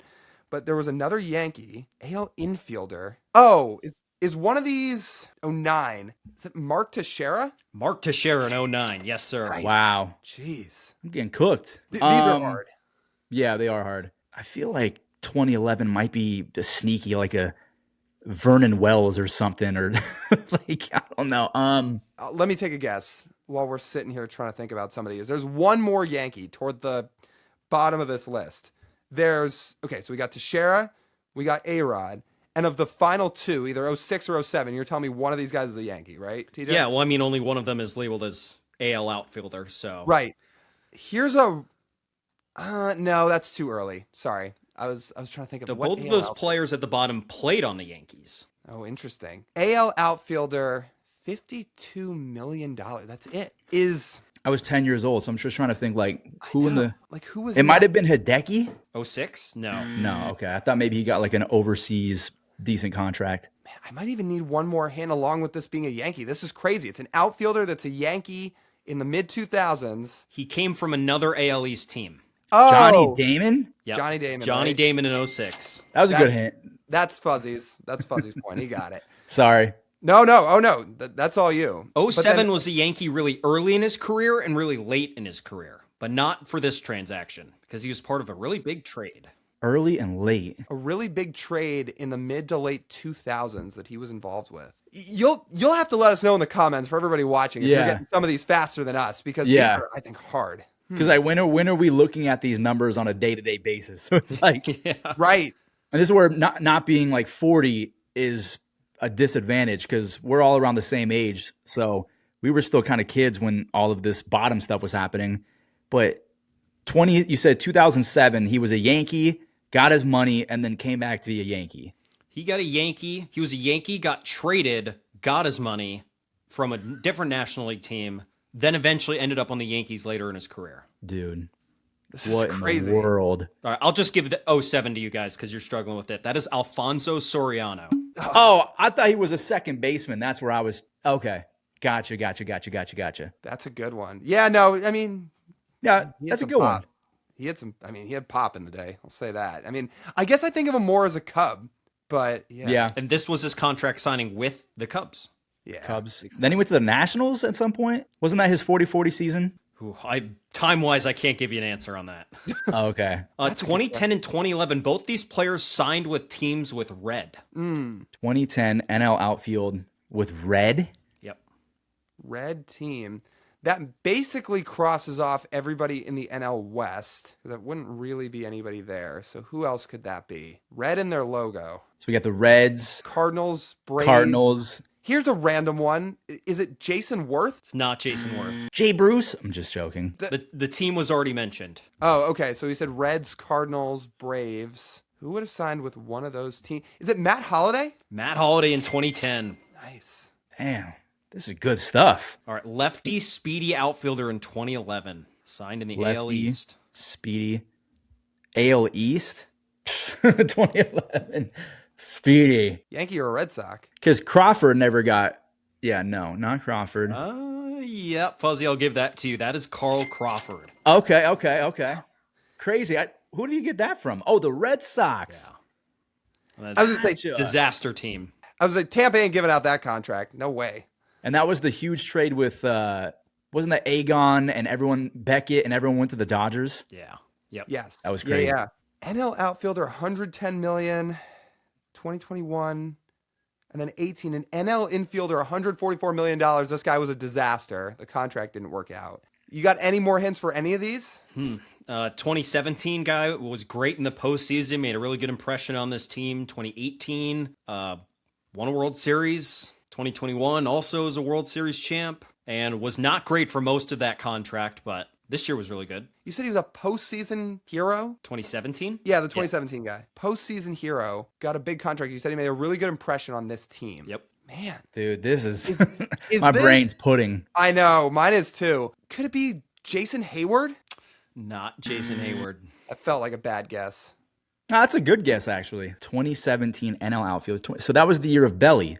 That was the year of what? No, wait, that was 19. Yeah, his No, postseason impression was in 2015.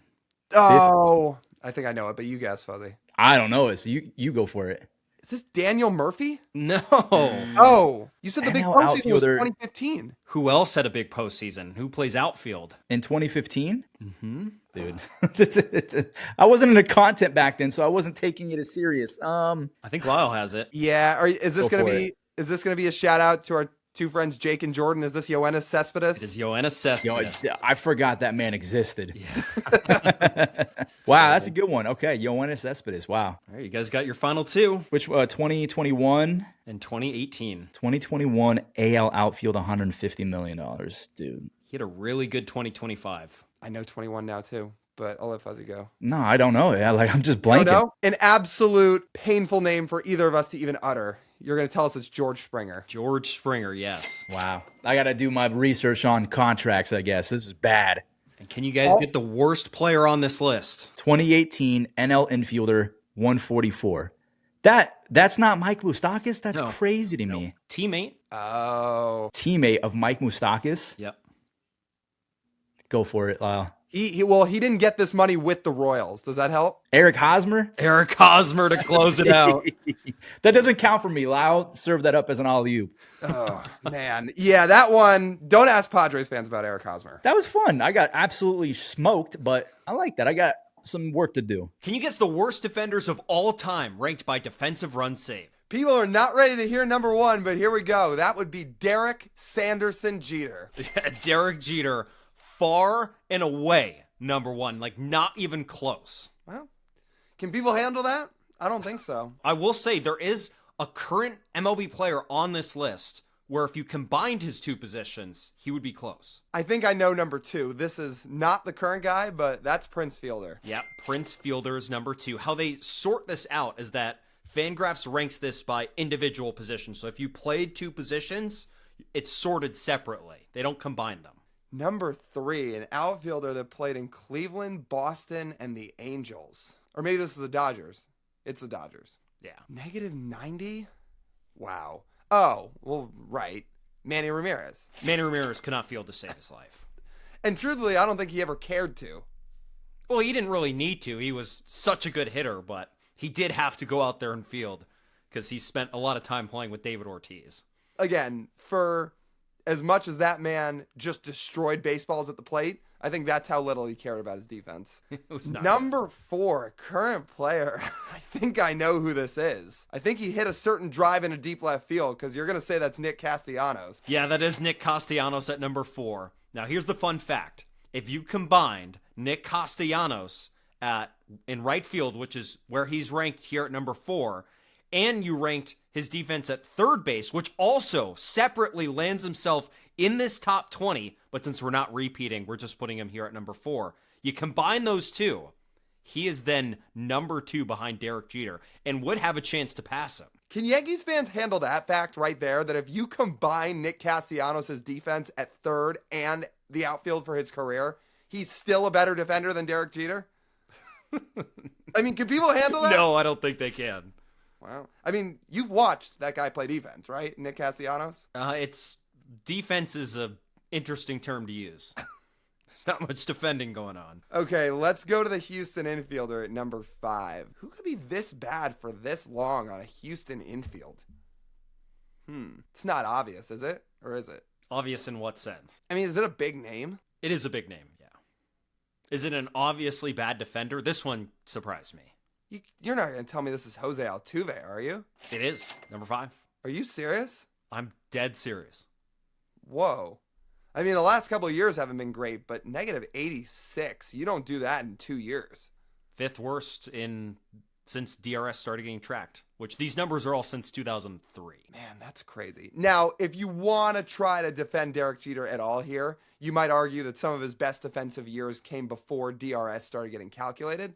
But even if you argue that, and there's no actually analytical, statistical proven way to prove that, I mean, it's still negative 162. It's still pretty bad. And those years started when he was still in his 20s. It's not like it happened when he was in his mid 30s. Yeah. If he racked up a negative 162 just in his 30s, that was a sign. And again, he didn't do it all in his 30s. Some of it was in his 20s. Let's keep going. Philadelphia infielder at negative 75. Ryan Howard. Ryan Howard, yeah, you got that one quick. Marlins, Dodgers, Boston. Shortstop. Oh, Hanley Ramirez. Hanley Ramirez, another defense optional player. It's funny because he was a good athlete, but then it all just kind of started to go over time. Just kind of ask Clayton Kershaw about his defense. Oh, yeah. All right. Before Lyle guesses this next one, guys, make sure to hit the like button. Go comment down below which guess was the easiest for you on this list, which guess was the hardest, and make sure to turn on those notification bells so you guys never miss an upload. And hit subscribe while you're at it. Helps the channel a bunch. Okay, number 8. Pirates, Cubs, Milwaukee infielder. That's a lot of NL Central teams. Who's playing defense this badly that was just getting tossed around the NL Central? I don't remember this guy for being a bad defender. Maybe people older than me do. I mostly remember this guy being a really good offensive player. Yeah, who would this be? What position was he? Third baseman. Cubs in Milwaukee. I mean, I don't ever remember Ramos Ramirez playing for the Pirates. Is it him? It is. I must just be blanking then. I mean, I remember him as a Cub and as a Brewer. Not as much as a Pirate. But yeah, that doesn't really shock me about his third base defense. Now, number 9 was a blast from the past for me, and it will be for you, too. Mariners, Royals, Brewers. Oh, blast from the past. This might be Richie Sexson. No. Oh. I mean, maybe he was never a Royal. He was definitely a Brewer and a Mariner. No, this was a middle infielder. Middle infielder that was this bad a defender at negative 66. Mariners, Brewers, Royals. How long ago? 2000s. Middle infielder? What's his first letter? I can't give it to you because it's going to give it away right away. Really? That obvious? Can you think of a Mariners shortstop when we were growing up? I mean, Jose Lopez was a second baseman. Are they calling him a shortstop? No. Okay. Who's his double play partner? Carlos Guillen? But he was a Tiger, so it wouldn't be him. I mean, it's not going to be Brendan Ryan because he was a good defender. So it'd have to be earlier than that. I mean, Carlos Guillen was the shortstop for that 0-1 Mariners team that won 116 games. So he was there a couple of years. Then if you get past him, again, there was Brendan Ryan later on. Is it someone like Jose Vidro? No. Jeez. I mean, I remember Jose Guillen being a Mariner and a Royal, but he wasn't a shortstop. He was an outfielder. This is a lot of names I'm just throwing out. The shortstop is like sandwiched between all of those guys. Again, I might need initials. First initial is a Y. Oh, I wasn't getting that without the initial, but wow, Unieski Betancourt's on here? Number 9. Jeez. He played a long time and still had negative career WAR. That's crazy. All right, Royals, A's, White Sox? I don't recognize this chain. He's an outfielder. How recent? Like, not recently active. This was more of a 2000s player. Was he in Moneyball? No, I don't think so. I mean, someone like Jermaine Dye was a White Sox and an A, but... Oh, are you going to tell me it's him? You got it. Well, then you don't remember Moneyball because he was in it. He didn't have a huge role, but they mentioned him. I don't remember sports movies as well as you do, unfortunately. Pirates and Phillies outfielder. Well, mostly Pirates. Oh, interesting. Well, he's been on other teams than this, but cannot be Andrew McCutcheon. It can be, because it is. What? Yeah, Are you serious? dead serious. I mean, he was on other teams too, like the Yankees and the Giants, but he's that bad a defender? I mean, again, he was such a good athlete. I always looked at him as a good defender. Clearly, the stats didn't agree with you. Clearly. Well, who are they going to tell me this Yankees, Angels, Phillies player is? What position was this guy? I think this guy was a corner outfielder. And like our comments are probably going to remind us, these defensive stats are not perfect. Defensive stats are, out of all the stats in Major League Baseball, the most imperfect because they have the fewest opportunities. And every defensive position is sort of unique, as opposed to just pitching or just hitting, which are kind of straightforward. And defensive stats are pretty new, too. That being said, you put up negative 162 defensive runs saved. That does tell a story. Let's get an over-under on how many more times Lyle will mention Derek Jeter before the end of the video. Oh, 2.5? Yankees fans aren't going to be happy. And we have some friends that are content creators that are Yankees fans, and we've argued with about this. But the numbers do say what they say. It's hard to argue. Man, I don't know. Angels and Yankees and Phillies? Wow. What era? 2000s, I think mostly in the 2000s. And what was his primary team? Phillies? I think he spent a good amount of time with the Phillies and a good amount of time with the Yankees. He was a But corner, I also remember him very well as an Angel. but a corner outfielder? Maybe I'll have to skip past this one for now. The next one I recognize. So let's go to number 13, because that's going to be Dan Ugla. That is Dan Ugla, yep, at 13. Yeah, not a great fielder. I think I recognize the next one, too. Because Ugla was 13. 14, that's probably going to be Xander Bogaerts. That is Xander Bogaerts, yep. Was never a good defender. Could really hit, especially in Boston. Not a good defender. That number 12 player, by the way, primarily a right fielder. Okay, interesting. Well, I'm starting to feel some of these out. And again, you want to go down to a third baseman for the Red Sox and the Giants. That would be Rafael Devers. How have some of those Red Sox teams won a bunch of games when the left side of their infield, which gets the majority of the ground balls, had two of the 20 worst defenders of all time playing next to each other? And then they both left. And they both left, yep. You got a catcher for the Twins and the White Sox. To be fair, this guy played all over the place, but I think he was most notable in these places. What's the initials? AP. Oh, AJ Pierzynski? AJ Pierzynski, yep. Wow. I mean, he was definitely most notable as a White Sox. But wow. I was going to say, he finished his career with the Braves, so that would help. Yeah. I didn't think of him as that type of defender, but again, I guess so. Okay. Mariners and Royals outfielder? Is this going to be Nori Aoki? No. Older player. I threw out Jose Guillen earlier on this list. Is this him? No. This one will make sense. Because I remember this guy's last stint with the Mariners and him trying to play outfield. It was not pretty. Now I got it. He was a Yankee for a bit too and had some postseason heroics with the Yankees, but you're referring to Raul Ibanez. Yeah, number 17, that's correct. I remember him picking up a ball once in the corner and trying to throw, and he whiffed, and the ball goes behind him. I always liked this game as a hitter, but yeah, as a defender, especially by the end, not great. Okay, Giants, Dodgers, Astros. Is this guy a recent player? No. I mean, how far back you got to go? 2000s, early 2000s. You have a Phillies infielder on here too. Is this a big name? Big name? No. Active player? Maybe. Oh, okay. So I was gonna say if Jimmy Rollins was on here, I would have been shocked. But active player, infielder, Alec Boehm. Give it up for Alec Boehm at number 19. Whoa, that's a tough scene. Not great. And also, so normally Nick Castellanos at third base would have been number 20, but since he's not repeated, you have number 21 gets bumped up to number 20. And that's an outfielder for the Rockies and Cardinals. I'm gonna assume that's Matt Holliday. That is Matt Holliday. Yep. Okay.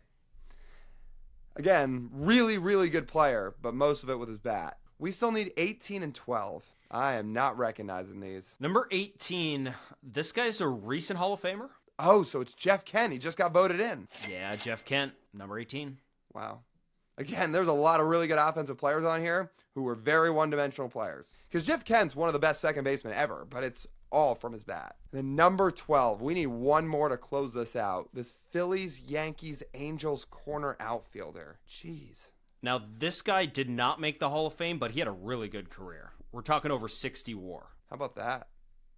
So it's somebody I should be remembering faster than this, and I'm not getting it. Was he on the Angels by the end? Yep.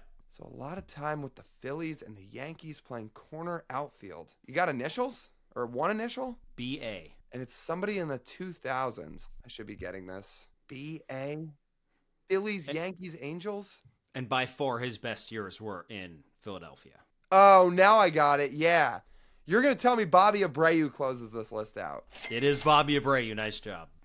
What a list. Wow. Can you guys give me the all-time home run leaders in Major League Baseball? All right, we're going to start off strong with number 8.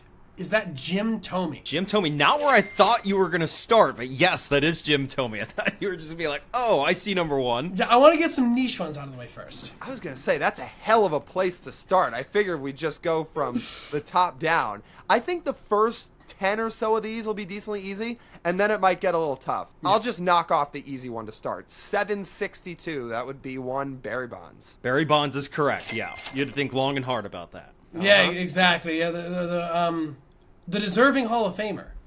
Very deserving Hall of Famer. He is a Hall of Famer.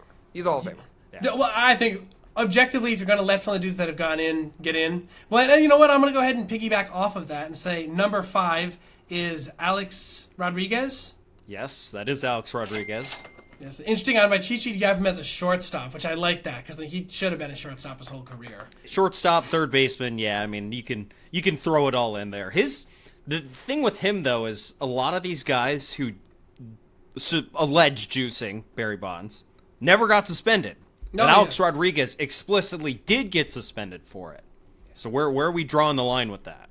Exactly. He took accountability for it, though. I'll give him credit for that. He did. He did. I will say, I always thought it was so funny he just ended at 696. Like, you don't want 700? I guess he was just okay with it. Apparently, nobody would give him a contract. He really wanted 700 from what I heard. But it was like no one wanted the PR of him getting the 700 with them because of all the steroid stuff. From what I've heard. That would make sense. That would make sense. The whole A-Rod documentary was really good. Just watching it and hearing all the stories, it was awesome. But... It sure was. Okay, let's keep going. I'm going to keep taking the easy ones just to make sure I get some points. 755 at number 2, Hank Aaron. Hank Aaron's correct, yeah. And then I'm going to bounce all the way down to number 20, and I'm going to say David Ortiz. David Ortiz is not number 20. No. It's not number 20, okay. All right, I'll just keep going down the list. Number 3, 714. That might be the most famous home run number in baseball history, even though it's not the leader anymore. But 714, that's Babe Ruth. Babe Ruth, yes, at number 3.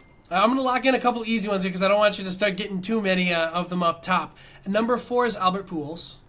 The most recent member of the 700 home run club, yeah. Did not think he was going to get there. Good. I mean, and to do it in the way he did it was so cool. Nuts. I mean, number 6, another pretty famous home run number, at least for people like us who grew up watching this number hold a place on the Mount Rushmore. 660. That's Willie Mays. Willie Mays at number 6, yeah. And then at number 7, I have a guy I'm sure you guys are going to be very familiar with. We have Ken Griffey Jr. Nice. You guys are racking up the top 10. Again, the top 10 should be decently easy, and then it'll get a little tougher. But Jacob got number 8. He got Jim Thome at 612. 609. I know this number. I think this is Sammy Sosa. Sammy Sosa, yeah. Oh, yeah. I was hoping it would slip because he hit it with Texas. Funny enough. Yes, he did hit it with Texas. So it's like in the memory, that clip maybe like I was hoping that'd throw you off a little bit. You want a funny story? I don't think I've told it on this channel before, but I loved Sammy Sosa growing up. Despite being in Seattle, being a Mariners fan, I loved Sammy Sosa. So much so to the point where in my backyard playing wiffle ball, I thought taking some of my parents' wine corks and attaching them to a wiffle ball bat would just help me hit for more power, like when Sammy Sosa corked his bat. 5-year-old me didn't know the logic, but I just taped them to a bat, thought I'd start hitting for more power. It's like, well, Sammy Sosa did this. This should work. Didn't work. The magic cork effect, yeah. Yeah. I love that. You guys should subscribe and turn on the notification bells and leave us a comment just because Lyle told us that ridiculous story that I've somehow never heard of before.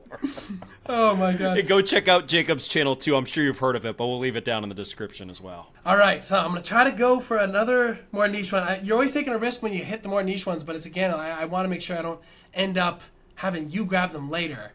At 12, is this Harmon Killebrew? Harmon Killebrew, Jacob. Yes, sir. There you go.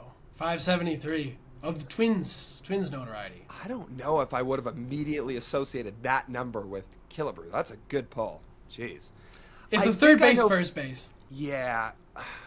I think I know number 10. 586, I believe, is Frank Robinson. Frank Robinson. That's correct. Until Shohei, I want to say he was the only guy to win an MVP in both leagues. I think. Correct, yeah. Sounds right. He with the Reds and then with the Orioles. Right. Back in the Right, day. right. Yeah, he Until was Shohei. a beast. Yeah. Until Shohei.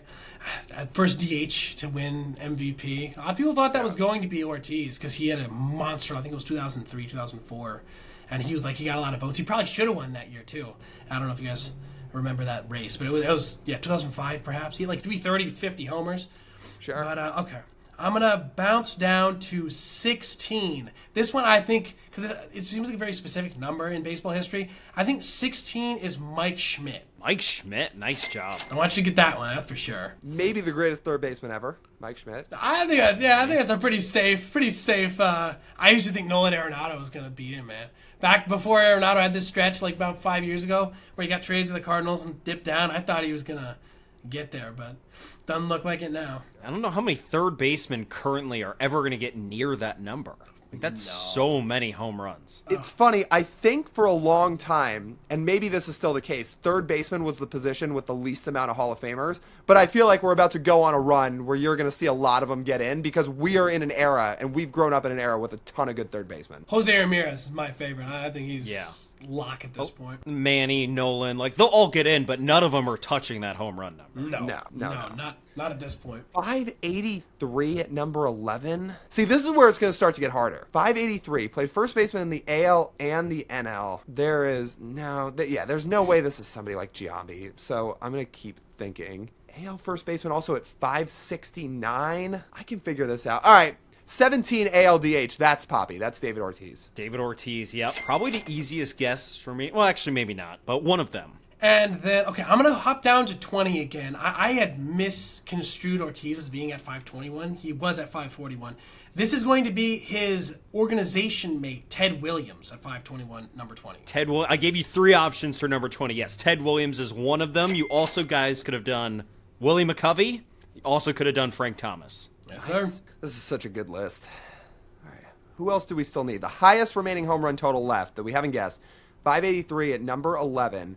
AL first baseman and NL first baseman. I'm really hoping you don't get this because I know this one, but I was leaving it out there for a little bit and see if you grab it. I know. Why am I blanking on it? I'm sure as soon as you get it, I'm going to feel dumb. But I'm just looking at the rest of the list and trying to figure out who else I could guess here that I'm going to know for sure. I don't know if there's a definitive one that I can lock in and say yes. My best guess would be, we haven't gotten 14 or 15, right? No, you've not gotten either of them. I think one of these I'm going to have to try and figure out which is which. I'll go with 563 and I'll say Reggie Jackson. Yes, there Nice. you go. Nice one. Nice, yeah, exactly. Another one that I was like hoping was going to be, it's old enough that like not everybody's going to get that, but again, it's a specific number, right? That 63 aspect of it, it makes it a bit more specific. Right. So in the same way, number 10, kind of an underrated one, honestly. Like you wouldn't think of this because he wasn't great for super long. Is number 10 Mark McGwire? Sorry, you already it's got number number 11. 10. Number 11 is Mark McGwire. That's Yes. what I got my numbers wrong, but number 11 Yeah. is Mark McGwire, 583. Highest home run rate ever, by the way. Any player. That's actually a crazy stat. Highest home run rate in Major League history? Yes, sir. Unless So highest Judge may percentage of his at-bats that ended in a home run. have. Yes, sir. Wow. That's pretty nuts. So we've got, who else could be on here? 534 AL first baseman. There's also an AL first baseman at 569. I mean, you said Frank Thomas was at number 20, for example, so he's not going to be anywhere on this list because he was already down there. AL first baseman. I'm trying to think of, aside from Babe Ruth, how far you'd have to go back for some of these players and how many guys were hitting that level of home runs back in the heyday. I'm trying to think if there was that many that would have existed. There's only one guy that's that old left. Okay. I think Jacob knows who it is. Yeah. You said, did you say Stargell was one of the ones tied at number 20? He's not. He's not in the top. Oh, sorry. It was McCovey you said was in the top. Yeah, 20. McCovey is no. That's yeah. what it was. Okay. Yeah, it's tough. Stargell had 475, so he was close. Okay. Yeah. One of these AL first basemen. One of them I really doubt you're going to get unless like you're good at like pulling really old players. This dude played like over 100 years ago, so I was like, it's tough, but Really? He's an There's a guy- all-timer, but He's an yeah, all-timer. he's old. Well, I'm trying to think of the first batch of Hall of Famers, which was Babe Ruth, it was Honus Wagner, it was Christy Mathewson. Who else was in that group that I'm forgetting? I mean, Ty Cobb didn't hit this many home runs, so it's not going to be him. But yeah, 100 years ago, I mean, I know I know the old school guys. I'm just trying to think is it like, well, this was one of the old Hall of Famers. Is one of them, I'd have to guess the right one. I don't know what position, I forget what position Tris Speaker played, but is that one of the guys on here? I'll guess at number, no, it's not him. All right. That's my not guess, so Tris I got it Speaker. wrong. No. Not So Tris you go Speaker, ahead, nope. Jacob. great pull though. He all-time triples leader. He had over 300 triples because well, back then Maybe if we you could do hit, that one eventually. If you That hit the- would be a fun one. if you put the ball under the fence, it was an automatic ground rule triple. If it was over the fence, it was a double. Under the fence, it was a triple. Is 13, and 13 is the one we haven't got. Is this Jimmy Fox with 2 X's? 13 is not Jimmy Not Fox. Jimmy Fox. Okay. Well, I kind of gave it away because I mean he's on here. I do believe. Nah, I'm not going to take that one. That's a good poll, and he's definitely somewhere on here, but I'm not going to steal it because you're on it. Let's see. Who else could be on here? Is it 13? 7? You can try and get the Jimmy Fox one, Jacob, honestly, if you want to try to figure Oh, okay. out where Well, if he's it's not at. there, then he's going to be 19, correct? Jimmy Fox. 19 is Jimmy Fox. Okay, there we go. There we go. A little bit lower than that. A little bit lower. He needed to get his numbers up, right? He needed to get to 569. Yeah. That's not my Right, he's slacking. There you go. So we need 3 more? Yep, 18, 15, 13. A lot of AL guys. I'm trying to think about. Oh, have we gone this long without guessing Mickey Mantle, who I'm assuming is number 18? 18, Mickey Mantle. Yes, sir. Yeah. Yes, sir. Well, again, another one where it's like you try to stow him away, right? Where it's like it's one of those ones that's a little bit more, what would you call it? Like not obvious, but like a little bit more unique because the 36 to me, like no one else is like tied with that. So the next one I would say, another one because it's a great number, the repeating number. 15 is Manny Ramirez, correct? Yes, Manny Ramirez, the number 15. 555. Okay, so we have one left. Close it out, Lyle. 13 AL first baseman who hit 569 bombs. I feel like I'm going to have to just keep trying to guess Yankees. Is it Lou Gehrig? It's not Lou Gehrig. I didn't Not feel quite confident gets about that. I was going to say that probably feels like too many for him, but okay. Yeah, I'm wrong.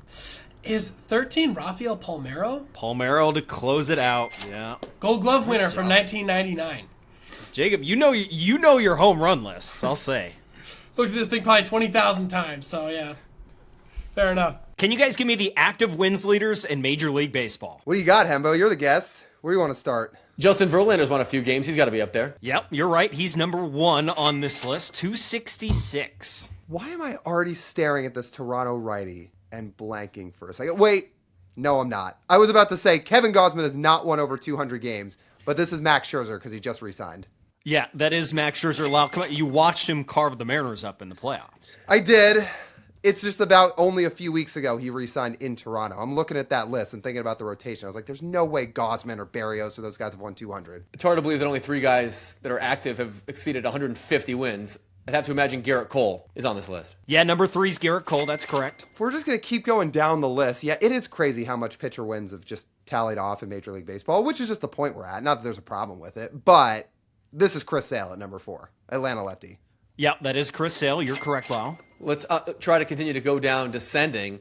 Number 5, is that Sonny Gray? Yes, Sonny Gray. He's sneaky been in the league a long time. I mean, I think back to, he's been a like model of consistency for a long time, but I'm just thinking back to 2014 when he was dealing in Oakland. It's been a while. He was nasty in the playoffs that year. Can't pitch for the Yankees, but he can pitch for everybody else. Yeah, that's about right.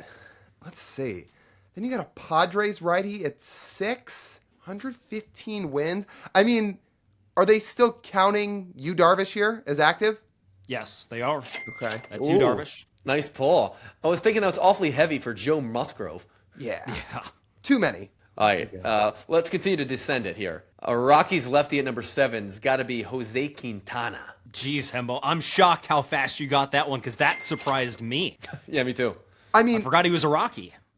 I guess by nature, I would have just guessed. If it was me guessing, I probably would have said Kyle Freeland, even though that's a lot of wins. I don't think I would have remembered Quintana as a Rocky. So, yeah, nice. Have the Rockies won that many combined games since Kyle Freeland debuted? He's not yet pitched for the Rockies, but I did remember he was a Rocky. Did you say have the Rockies won 100 combined games since what? When did Freeland debut? 16, 17? It was like 2016, yeah. I mean, it's up for debate. Yeah. Then you got a Phillies righty at number 8. I'm sure Hembo already knows this one. It's one of 2 guys. I'll say Aaron Nola. This one is not Aaron Nola. Okay. Well, easy enough. Zach Wheeler and Aaron Nola have to both be on this list, right? They are both on here, yes. But this one is Zach Wheeler. I'll give that one to you by proxy, Hembo. Good deal. So then, I hate to mess up the list here and stop going in chronological order, but while we're on the topic, 14, Phillies righty, that's Aaron Nola? That one is Aaron Nola. Yep, that's correct. Tremendous. I don't know exactly why my eye was drawn to the bottom of this list. I see 2 Yankees left-handed pitchers. I'll give you one, and I'll give you Max Fried. Max Fried is the last one on this list, number 20. Who would be the other Yankees lefty on this list? Well, whatever. I'm going to come back to that just off first thought. I'm sure I do know it. I'm just sitting here. You see, this is what happens when you get put on the spot. You start blanking on... Yeah, no roster resource at our disposal. It's pretty easy, TJ, when you're on Fangraphs. Yeah, exactly. All right, Tower. I'll come back. Atlanta righty at number 9. Toronto righty at 10. All right, how about Kansas City right-handed pitcher number 11? Seth Lugo? That one is not Seth Lugo. Tough. I don't know if he's started enough games to rack up the wins because he's still been mixing in as a reliever. Maybe not. At least somewhat recently. I'm going to continue to fill out the bottom of the sandwich here and go with 19 for the Yankees with 93 wins as Carlos Rodon. Yes, it is, Hembo. That was how the we're missing pronouncing one. it this year? Is that how we're pronouncing it this year? I think Rodon? so. How else has he said it? I don't even know. I've heard a lot of Carlos Rodon mangling over the years, believe it or not. It's a hot topic here in the Northeast. Oh, how about that? I never would have known. Man, Atlanta righty. I'm just trying to think through this Braves rotation. I mean, Schwellenbach, obviously, no, out for the year. Strider, hasn't thrown long enough. It's not going to be him. You got Sale. Who else is in that rotation? Oof. You definitely don't think of this guy as a Brave. You think of him for an American League team. Oh, so you think about his career. So he just recently got traded then. Okay. Or signed. It's one of those. He's almost at the end. Then you got another Toronto righty. I mean, is this Gosman? Yeah, that one's Gosman. Nice. Okay. Attaboy. Nice. Kevin Gosman. I'm going to pepper numbers 16 and 17 on this list. I'm fairly certain the number 17 with 96 wins is one Jacob deGrom. That one is correct, Hembo. Yep. Okay, so we still need that Atlanta righty at 9, Kansas City righty. So there's 3 Rangers starters on this list. I just hit one. Yeah, Hemo got 1, but there's 3 total sitting here on this list. Who am I forgetting? Because there's... the other one's the righty's Nathan Eovaldi. Nathan Eovaldi, yes, is number 16. Just a note for you guys, of these 3 Texas starters, only 2 of them are currently on the roster. One of them last played with the Rangers, but is not yet retired. I'm going to take a stab at number 11, the Kansas City righty that has bedeviled us. Is that Michael Wacha? Nice job, Embo. That's a good one. I mean, another guy who's been in the league since 14 or 15. I mean, he's Oh, done it a earlier long than that. time. He was. I remember he threw in the 2013 for the 2013 Cardinals on the way to the World Series. He was That's great. right. I mean, when he came up, he was electric.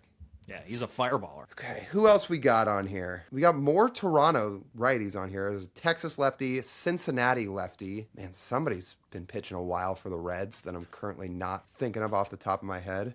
Cincinnati lefty is also a guy who's not currently on a roster. Oh, so he was on a roster last year. Okay. Texas lefty, currently not on a roster. I mean, if there's another Toronto right-handed pitcher on here, I don't know. Neither Barrios or Bieber feel like good guesses. I guess I'll say Barrios? Barrios, yes, is correct. Wow. Oh. See, that's where I thought you were going there. He's accumulated a lot. He's been around Yeah, forever. that's a good point. He has. It's just Yeah, he's been around forever. I'm trying to figure out that Atlanta righty is not a Brave. Like, I mean, if he's a Brave, but I don't think of him as one. I mean, Reynaldo Lopez is the only guy that's in that rotation that's would qualify, but he hasn't won 100 games in the big leagues.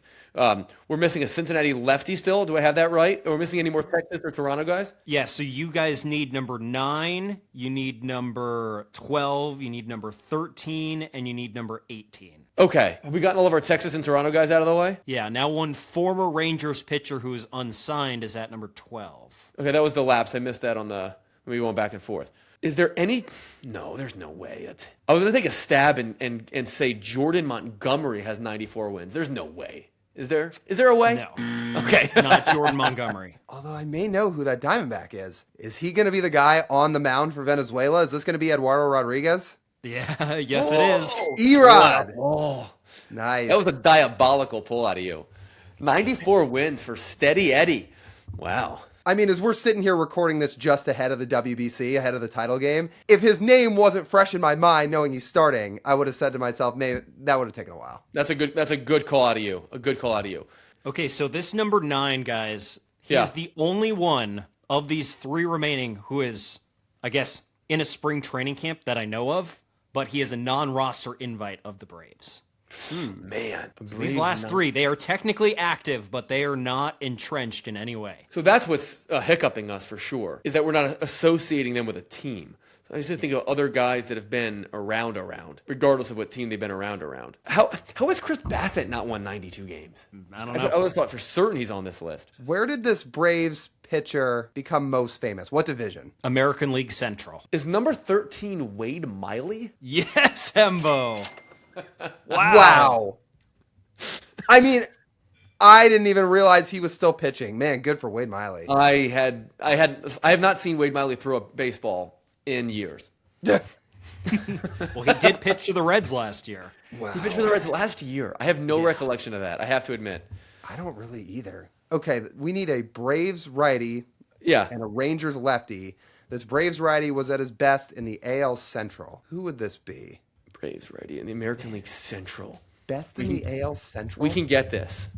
So he split time between the Yankees and the Braves last year. The Yankees was and the terrible. Braves last year. He was terrible. He pitched 11 games and had an ERA of, I think, over 7. This is something we should have then. If he pitched that much last year. Yeah. And that badly for the Yankees. Who could this be? Wow. He was best Shame in on the us. AL Central. Shame on us. Yes, and known best for the AL Central, so he's bounced around plenty. This is gonna anger me so when we're gonna come to this one. We're gonna get this one. All right, let me give you guys the team then. It was the Guardians he became the most famous on. Most famous is probably a relative term here, but that many wins is still that is a lot of wins. It's a lot of dubs for the Guardians. All right, we can get this now. Well, the Texas lefty, while Hembo's trying to think about this, I guess I have 2 guesses for this. Did Andrew Heaney sign somewhere else, or is this him? This is not Andrew Heaney. That felt like our golden goose right there. It felt like it. Similar timeline, though, in the big leagues, if I were to say.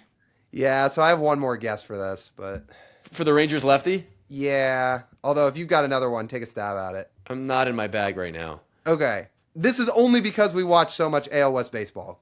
Could this be Martin Perez? Also not Martin Perez. That's the exact kind of guy that we need to be thinking about, though. That's a good pull. And that's the kind of guy that has to be it for number 9. It just has to be. Who would have won like 100 games for the Guardians? Who would that have been? Come on. I'm just trying to think back to their World Series rotation, but I don't think it's any of those. I mean, that's that's like no Kluber. Obviously, that's too late. No Bieber. There's no way Bieber's on this list. Otherwise, we would have gotten him long ago. This guy was in the rotation with those two. Right. And he also, at number 9, spent a few years with the Mets. Now I got it. Let's see if Hembo gets it first. No, go ahead. Fire away. Sure. So this is Carlos Carrasco. At number 9, yes. That would have taken me a lot longer. I could not have told you he was a Brave. Oh, no chance. I mean, I remember him well with Cleveland, actually. I just honestly didn't even think of him as an active pitcher at all. But Cookie Carrasco, former Phillies farmhand, I should have gotten that. All right, now we're just waiting on one more Texas lefty who's won 110 games in the big leagues. Did he do a lot of this with the Rangers? No. He was not very good with the Rangers. Okay, so where was he his best? In the National League East. Okay, in the National League East. Patrick Corbin. There we go. Hembo closes it out. Nice. What a guy. That's good fun, boys. That, I can't imagine ever having more fun than naming 50 active pitchers, most of whom are pretty obscure. I need you guys to give me the hitters with the most hits off of Dallas Braden. I'm going to start Sean Figgins. Sean Figgins is number 2. Nice. One of 2 guys with 10 hits. How about that? Mariner I guess legend. it doesn't shock me that he was doing most of that with the Angels, but yeah. Probably not. Several with of the those Mariners. were infield hits. I'll just say that. Several of those were infield hits. Okay, fair. Who else could we go with on this list? Honestly, I can't believe I'm going to skip all the way down to this, but since I just recognized the teams and the position, 16, Seattle, Boston, Texas, third baseman, that's Adrian Beltre. Adrian Beltre is correct. 5 hits off of Dallas. Yeah. How about, is Maicer Asturias one of those guys? Which, no, he's not. No? Wow. Okay. Okay, there's no label of Red Sox on here, but if we're looking at the time frame, and I'm trying to rattle off another guess, L.A., Texas, first baseman, catcher. Well, no. Actually, no, because he was never an Angel. Sorry. Well, wait. I'm second guessing myself now. I'm going to guess it anyway, even if I look dumb. Is it Mike Napoli? Which one? Number 3? 3, yeah. Number 3 is Mike Napoli. Yeah, he was an Angel in 2009. That's right. Yep. He was great as an Angel. I just think of him much more as a Ranger and a Red Sox. That's why I got tripped up. Yeah. Okay. I'm gonna go to number 8. That is former teammate of mine, Hideki Matsui. Hideki Matsui, nice, Dallas. World Series MVP Hideki Matsui. Great. Yeah. There's a lot of Angels on here. I mean, it's not shocking there's a bunch of AOS guys in here because that's just- the division. It's all like AL West and AL East for the most part. Something about you in the East, Dallas. Not good. The LA third baseman. I don't know if I have a good guess on this one. I might keep going down the list. I guess I'll take another obvious one. Seattle right fielder at 13, Ichiro. Ichiro is correct, yeah. Yeah. It's tough facing a Hall of Famer. Yeah. Not easy. Not easy. Let's go. Hold on. We're gonna go one that you won't get. See, do I leave that one or no? No. Number 6 is going to be Gerald Laird. Gerald Laird, nice, Dallas. That is a pull of a name. Yeah, I would not have gotten Gerald Laird. No chance. I did not remember him until I was putting this together. I think I played with him in some like baseball game on my phone once, but I think that's it. He was God, nasty. It's just so irritating. It just pissed me off to no end because I just like, how is this dude? How is this guy getting? It's not taking anything away from Gerald Laird at all. It was so frustrating. So frustrating. Just change up off the end of the bat. I think this is a tough list because you're thinking 2007 to 2011. Where else could I go on here? Toronto DH left fielder first baseman. Is that Adam Lind? Which one? Number 12.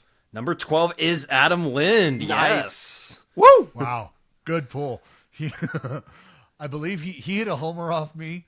I went to my buddy Jack Cuss' house in the off season, and he had this like video waiting for me.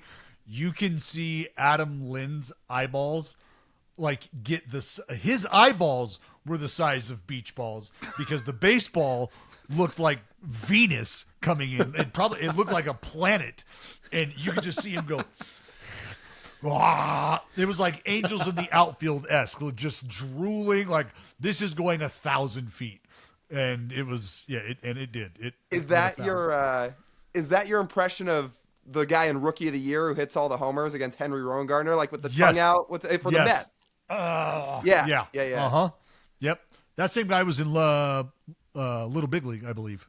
as well. Sounds right. That sounds right. Yeah. All right. Texas infielder 19. I'm gonna go with Mikey Young. Michael Young is correct. Yeah, all over the place on that infield. Yeah, just raking me. I'm just trying to find other names that I feel like I could get right here. One of these LA guys, third baseman or outfielder, 2 and 5. I'm just trying to think about who the third baseman was after Troy Glaus. These were all regulars, all of them. I know. I'm just trying to remember that era, like after Glaus, but before the next wave. Like now, Spezio was gone. Who would this be? Third baseman in the late 2000s, early 2010s. That's why I looked at number 1, the shortstop, and was like, oh, that's, Meister's Tours, because Figgins also played third as well sometimes. Right. Is it like Eric Ibar At number 1? at 2? Sean Figgins is at number 2. Oh. Eric Ibar is number 1. Okay, yeah. Eric Ibar. So he is tied for the most hits, Eric Ibar, yeah. Yeah. Unbelievable. Figgins was a third baseman outfielder for the Angels. Yeah, Ibar was absolutely. I played against him in the minor leagues, and I mean he was ridiculous then. Like one of the best. Him and Alberto Callaspo were. I remember him. The nastiest double play combination I had ever seen, dude. I was blown away watching these dudes play together. Like, holy, this is ungodly. All right, we got. Okay, here. Minnesota catcher, Joe Mauer. Only one of those to choose from. Yes. Joe Mauer. Surprised that one honestly took us that long, but yeah, good call. Unless it was the backup catcher that you struggled with. Yeah. But no. No, Mauer. I couldn't get the ball in far enough against that dude. Like he could stay inside of a baseball. I mean, better than the core of a baseball. Like it was insane. LA outfielder, I mean, that's at number 5. We need 4 and 5. I know that, and we still need a bunch of others, but who could this be? I've got number 4 on lock. I know who it is. Interesting. Okay, I'm going to skip that one. At 5 with an LA outfielder. I mean, this is probably right before Cole Calhoun, but And Trout. Yeah, well, and definitely before Trout, because Trout debuted at the end of 11, I think. But who else would have been in that outfield before that? I think it's after Garrett Anderson and that group too. So Yeah. Well, this guy had been around for a minute still at this time, but a lot of his time was spent on a different team. in division or no? No. I know who it is. I'll skip it. He's got a good smile. Oh, He wore adult braces. I can't remember if this guy wore adult braces or not, but I'll give this a shot. Torrey Hunter. Torrey Hunter, yeah. Yep. He wore braces? Yeah. When he was with the Minnesota Twins. I don't remember that for whatever reason. I guess I never had the Torrey Hunter baseball card with any braces.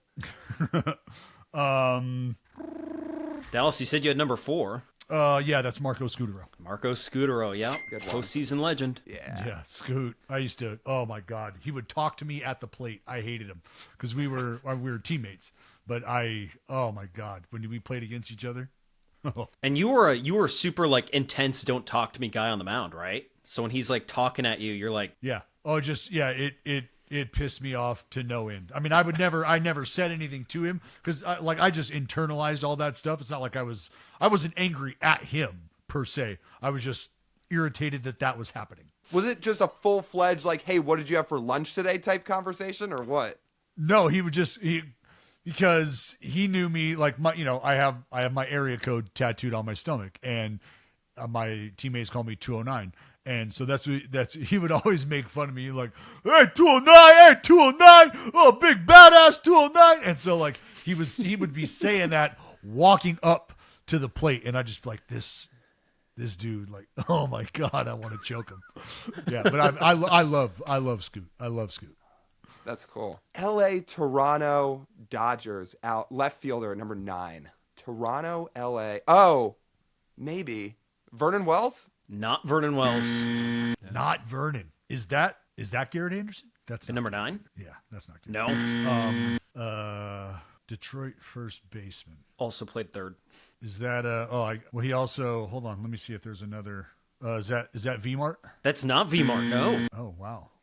Almost overthought that. Oh, well, this guy spends. I hate to steal this one from Dallas. You're gonna say this is Miguel Cabrera? It is Miggy, yeah, because I believe he was playing third base at this time a little bit. Yeah. Yeah. Well, he wasn't a first baseman like full time till toward the end. Like, Right. Mostly it was a third baseman. Right. So that's a mislabel on me. Tampa Bay utility, number 17, Ben Zobrist. Ben Zobrist, yeah. I wonder who this Rangers outfielder is. I mean, I remember that collection of outfielders. Is it somebody like you could push a little higher and aim a little bit higher at some of the guys that were more regulars and stars, but I'll take a funny jab at this. Is this somebody like David Murphy? It is not David Murphy. It's Josh Hamilton. It is Josh Hamilton, yes. You should have shot higher, Lyle. I way overthought it. Yankee Angel right fielder, Bobby Abreu. Bobby Abreu, Dallas, yes, sir. Nice. I might have the Toronto second baseman. Is it Aaron Hill? Aaron Hill at number 15. Yep. Nice. Got it. He was good. Those old Blue Jays teams had some dogs. Yeah, they did. Man, the LA Toronto Dodger combo is throwing me. And it should be like I honestly had that. Him and Gerald Laird are the two players I was least familiar with. I'm looking at this. Do you have a hint for 18? This outfielder from the Twins and Rays? High draft pick. Oh, I know who that is. Is that Delman? Delman Young at number 18. Yeah. Good one. Once you said high draft pick, I was like, oh, yeah, that's definitely who it is. No, Okay. I mean, I honestly feel like I might have a better guess at trying to guess one of the number 20 guys, one of these 16 guys that got 4 hits against Dallas at some lot of them. point. I mean, I'm just going to probably try to guess somebody in the AL West that played in the division a long time and was in that division through this time period. But who's an example of that? I mean, 4 teams. There was only 4 teams back then, but which of the 4 could you guess from that really stuck around for a bit? Oh my God. I mean, it's really like 3 teams because it's either the Rangers, the Mariners, or the Angels that you could guess from here. Is CJ Crone on here? CJ Crone, I think, was a little late for this. Yeah. Okay. Later, I didn't see him. Oh, yeah, that is a bad guess. LA Toronto. No, not. I was going to say Gary Matthews Jr., but that's not it. Oh my God, that's going to bother me. Ah! A hint for number 20, there's a direct relation to your perfect game, Oh, is there somebody in that opposing lineup? perhaps. At least Did you one. already drop a Longo? Longo has not been guessed. No, so Longo at number 20. Okay. Nice. There we go. All right. The person I was referring to, though, Dallas, was Gabe Kapler. Yeah, really? I only remember getting him out one time, and it was it was the last out. I mean, obviously I got him out a few more times, but yeah, that's the one I remember. All right, this number 9 is kicking my ass right now. I don't know. I'm trying to remember who this is. Let me know when you Halo- guys want to give up. Halo Blue Jay Dodger. Halo Blue Jay Dodger left fielder. I've got one more guess, but if it's not Vernon Wells, thinking about that outfield, is it Alex Rios? It is not Alex Rios. That's a good guess too. But he didn't play for the Halos. He would have been No. a White Sox at this point. Mm-hmm. Right? Yeah. That sounds Along right. with Alexi Ramirez. Yeah. Damn. Oh, I don't want to give up, but I feel like that's inevitable here. Yeah. I got nothing, dude. I think you're going to have to drop it on us. Guys, it is Juan Rivera. Wow. Wow. Wow. I wouldn't have gotten that. I would my not have God. either. You know who I was thinking because he and Kendrys Morales were in the lineup together. Damn. What did Ron, not that you have it right off the top of your head, but Juan Rivera, like I wonder what he hit against me. Obviously he did well. Damn. I just don't I don't know. It's how quick the memory goes, I guess. I just didn't have him doing damage against me. Didn't need to do damage, just hits. Put the ball in play. No error. Can you guys guess the home run leaders in every single season since 2000? Yes, we can. All right, well, here, you get it rolling, Steven. What do you think? What year do you want to start with? Well, I'll do the easy one. 2001 is Barry Bonds. I honestly figured that's what everybody would start with. Yeah, if you're not getting the 73 home runs, I don't know what you're getting. That's him. And I think I'll do the second easiest one because it's the most recent. Mr. Cal Raleigh in 2025. That would be Cal Raleigh. A little bit up our alley, but yeah. 2002 is A-Rod with 57. Oh, Steven's going to the old years. Yeah, that's A-Rod. All right, well, if he's going to do one old year, let me choose a different, not quite as old, but still old year. 2013 AL first baseman. That's Chris Davis. That is Chris Davis. Man, what a like hills and valleys career for that guy. Like the highest of highs and the lowest of lows. I've got 03. I'll stick with the older years. 03 A-Rod again. That is Alex Rodriguez. 02 and 03 when he had that short, just absolutely monster stint in Texas before getting another massive payday. All right, so where do I want to go next? Oh, wait, no, I know 2010 American League outfielder. That's Mr. Jose Bautista. That is Joey Bats. He hit 13 bombs the year before, and then he hit 54. And talk about, hills and valleys. I mean, he was objectively not a very good baseball player before he hit 54 home runs, so quite the boost. Yeah, that was one of the most outrageous, out of nowhere performances I'd ever seen. Now, I don't think he juiced, but that was literally the sentiment around it. It's like, the guys do not go from 13 to 54. Yeah. I mean, honestly, Encarnacion wasn't that different. He'd had a little bit more natural power, but he didn't break out until he was in Toronto, too. Ooh, let's see here. Let's do 05, and that would be Andrew Jones. That's Andrew Jones. Honestly, I think you're getting some of the hardest ones. I wouldn't even have gotten that one. That is really good. Oh, goodness. Okay, so you did 2 A-Rod guesses. I'll steal an A-Rod guess from you. 2007 AL third baseman, Alex Rodriguez. Yeah, that's A-Rod. 07. That one was in pinstripes. That was a monster season, by the way. Like, that season was crazy. Yeah, he had a lot. He had a lot of those, I'll say. Oh, yeah. Like, what would you call his best season in New York? Probably 09, right? The World Series year? I mean, that 07 year was pretty good. Yeah, the 07 was the best regular season. The postseason, though, I mean, that was pretty good in 09. Fair. Though, to be fair, I think Alex's best seasons were not in New York. I know you said, New York specifically, but his best seasons were not actually there. Well, yeah, they were probably in Seattle and Texas. Certainly in Texas. Yeah. Man, who's going to be wrong first? Let's see. Okay, I like sticking with these older ones. 06 is Ryan Howard. That's Ryan Howard. Man, Yeah, those 58 legend. bombs were electric. MVP. Kind of controversial at the time, too. Him and Pujols.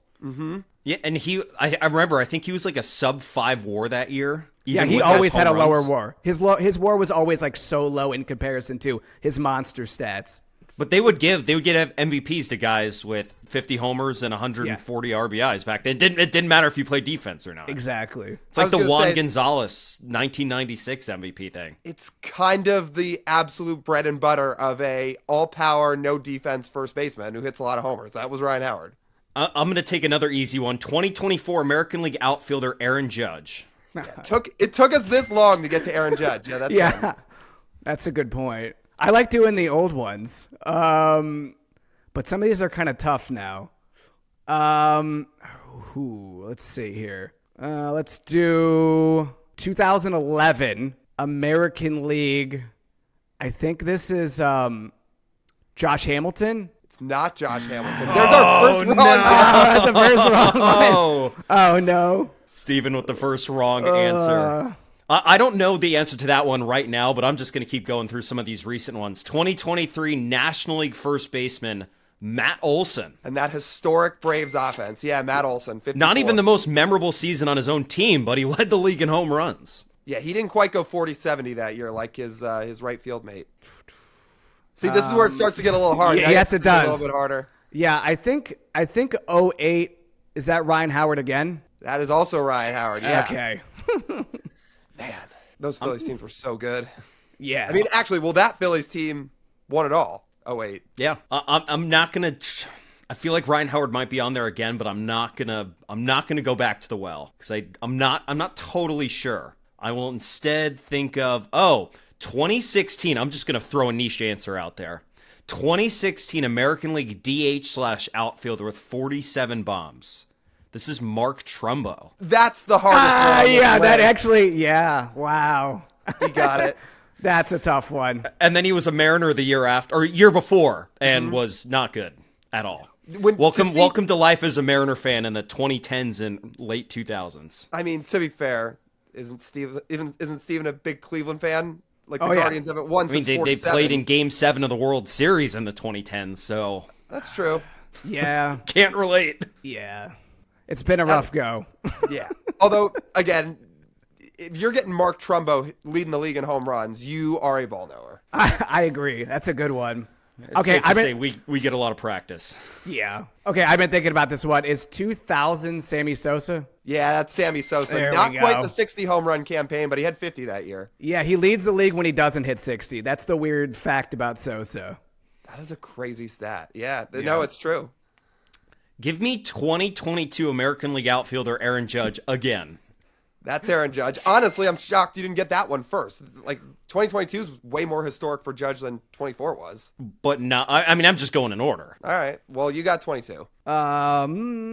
We have not done. Oh, 2017, Giancarlo Stanton. Year before he became a Yankee. Yeah, Giancarlo Stanton. Oh yeah. Let me think of this. 2021. Well, there's two options for 2021. It's either an American League first baseman or an American League catcher. I'll just give you both the names for this one. 48 home runs. It is Vlad Guerrero Jr. or Sal Perez. Yeah, there's bonus points. There we Salvi, go. Vladimir Guerrero Jr. I mean, Vladdy that year almost won the Triple Crown. He just barely lost out and then didn't win the MVP because Shohei had his first true ridiculous year that year. Okay. I will say getting it wrong doesn't feel good, but I feel pretty confident. 2012. We have not done this one yet, right? No. We have not done 2012. I think this is Miguel Cabrera.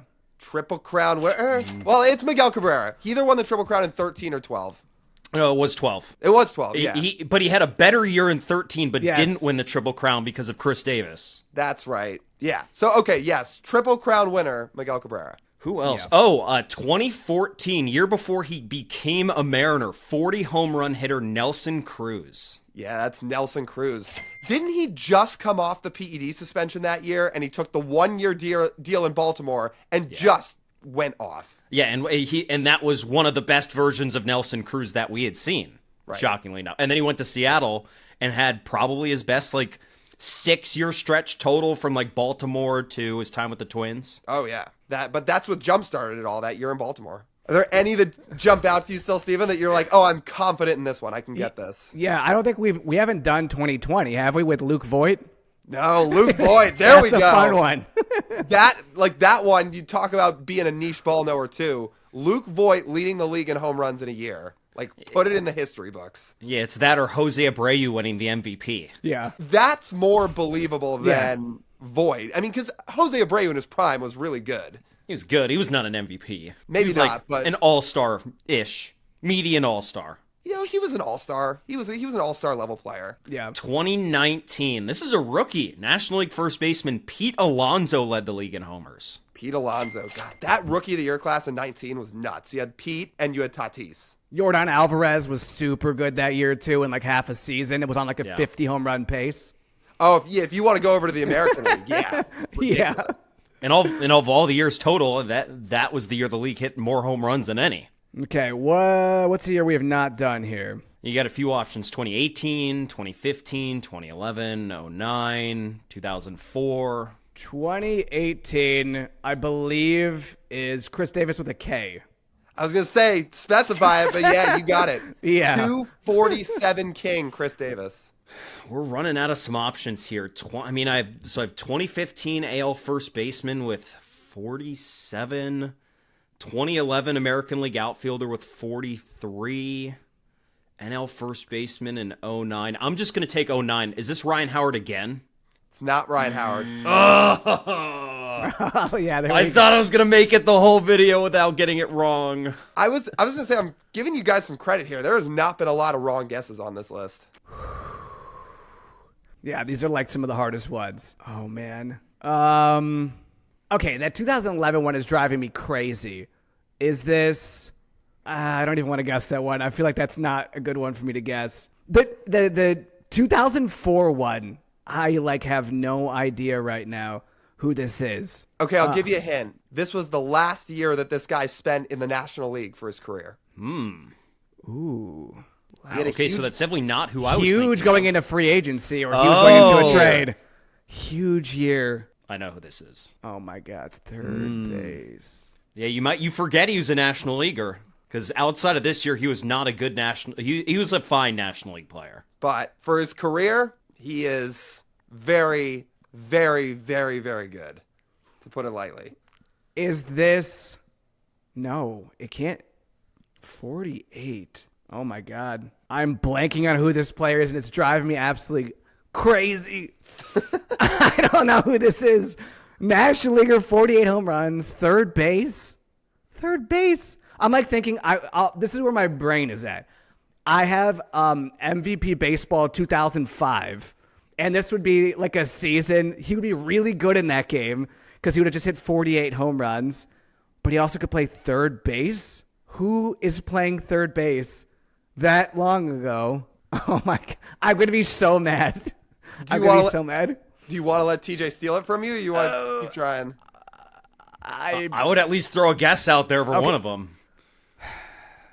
I'm going to lose my mind here. A guess of third base. Oh, I know who it is. I actually know who it is. It's Adrian Beltre. There it is. There it is. Buzzer. I know who it is. At the buzzer, Adrian Beltre. Yeah. Had a huge year with the Dodgers, signed in free agency with the Mariners, and then the rest of his career, obviously, short stay with the Red Sox and goes to the Rangers. But yeah. Whew. Took it out of me. Not a Hall of Famer back then, but then everything after that led the runway to that. I know 2009 now. This is Albert Pujols in 2009. There you go. He hasn't even been on this list yet, but Albert Pujols. Shockingly, because all of his best years were going up against Barry Bonds and Ryan Howard. Right. Unfortunately. Well, just a couple to go. We need 11, and you need 15. Okay. I don't want to get this wrong. First base, 11. I might skip that one for a second and do... okay. Is 2011 Manny Ramirez? It's not Manny. That might have been too late in Manny's career. That's what I was thinking. That's what I was thinking. I remember seeing this 43 in my head and like on bold text on someone's card or baseball reference, and I can't remember. I think I know 2015. Mm-hmm. This is Chris Davis with a C. There's a repeat on the list. Yeah, Chris Davis again. That was right before, well, not right before, but close to the just absolute mammoth fall from grace from Chris Davis. I think that was the first year he signed his extension, and then it went downhill. I thought he signed the extension right after the 53 homer year. It was either before or after 2015.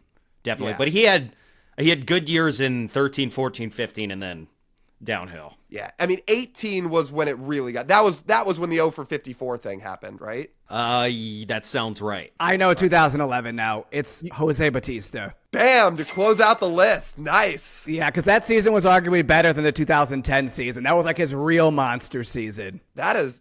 Again, it's a hell of a list. It's a lot of huge names, but makes you think. Yeah. No, that was good. Guess the projected WAR leader among position players for all 30 MLB teams. Let's just go down in alphabetical order. If we want to start with the Diamondbacks, 4.5 projected F-WAR. Originally, my thought here would be Corbin Carroll, but I wonder if the injury plays into it. So because of it, I'll say Ketel Marte. Corbin and Ketel, shockingly, are tied at 4.5. So either works. All right, fair enough. I mean, if Corbin was going to be fully healthy, I bet you it puts up more WAR than this. But we'll see what happens with how he starts the year or how much time he misses. A's 3.3. Man, that's it? Is this Kurtz? It's not, shockingly. He wasn't even at 3. Feels like a pretty low-balled projection for a guy who just set the world on fire last year. Maybe they think he'll have a sophomore slump. I don't, but maybe Fangraphs does. And the first base positional value, too. Yeah, so because of that, if you're going to go by positional value, Jacob Wilson? Jacob Wilson, yes, sir. It's probably the same idea with Rooker. When you're a DH and you have to have all your value from your bat, they're going to lean toward the shortstop. So that makes sense. And especially when preseason projections are usually on the safer side. Right. Like a 2-win bat is really great, but you need defense. And if Jacob Wilson's defense gets even a little bit better this year, he's only going to build on what was an awesome year last year. Because if he can play good defense, I mean, he's already an all-star caliber player. It can just keep going up. Braves, 5.3, Ronald Acuna. Didn't have to think about that one that much. Not too hard, no. If he's healthy, oh yeah. I bet you he flies past this. Yeah, I would hope 7 or 8 again. Then you got the Orioles, 6.1. Again, shouldn't have to think too hard about this one either. Gunnar Henderson. Gunnar Henderson's correct. If these players are above 5 or 6... First of all, pretty generous preseason. Generous, but deserved preseason projection. These guys are all like the stars. Yeah. Well, of course. And Gunnar, again, I think he's going to be a lot more like 24 Gunnar this year. Fangraphs agrees with you. Yeah. I mean, last year he was still good, but he wasn't like 24. This year, I think he'll be more like that. All right. Boston, 2.5. Man, that's it? For all their position players, 2.5? Is this what they're giving Roman Anthony? Roman Anthony is one of the choices. They're also saying Ceddanne Rafaela will be out here. I mean, the man was one of the best defenders in all of baseball last year. That doesn't shock me that they think he could put up that much WAR, even just off defense alone. But for a team that has playoff aspirations, a team high of 2.5? Yeah. If I'm a betting man, give me the over on that WAR for Roman Anthony. I'm 100% with you.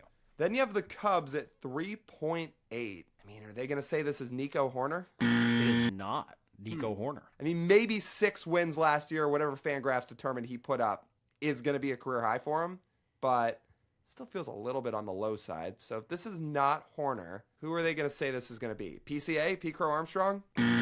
Really? Yeah. Dansby Swanson? Gee, 0 for 3 on this one. Well, then it's Bregman then. It is Alex Bregman. That's kind of surprising, right? Especially as he gets up there in age a little bit. I feel like with PCA's defense, or Horner's, that's who I'd take. They must really be buying his bat. I mean, seriously, they must think he's going to explode at Wrigley Field, which could happen. But I usually like a high floor. I feel like the floor with PCA and Nico is insane. It's also easily the least hitter-friendly park Bregman's played in his entire career. Well, call up the Fangraphs folks, Lyle. They're giving some White Sox 2.5 wins. How about that? Is it Colson Montgomery they're giving this to? It is not Colson Montgomery. He was close, but this is not him. So if it's not him, who are they going to give this to? They're not going to give it to Benintendi, are they? No. I would hope not, yeah. Chase Mydroth? Chase Mydroth, yes. All right. I'd probably slightly give the edge to Montgomery, but not a bad projection to say that'll be Mydroth. By the way, guys, before we go any further, if you're not subscribed already, make sure to subscribe, like, and comment down below which one of these surprised you the most and which one of these projections did you get right off the bat. There's a lot of options on here, so let us know down in the comments below. I'm going to guess the Yankee you get right off the bat. We aren't there yet, but I would guess that'll be the one everybody gets the fastest. Really? Probably. I want to stay in order here and keep going, but I'm just putting it out there. I'm going to guess people take about half a second to get the Yankee. Can you get the red? 4.5 wins, or 4.6 to be exact.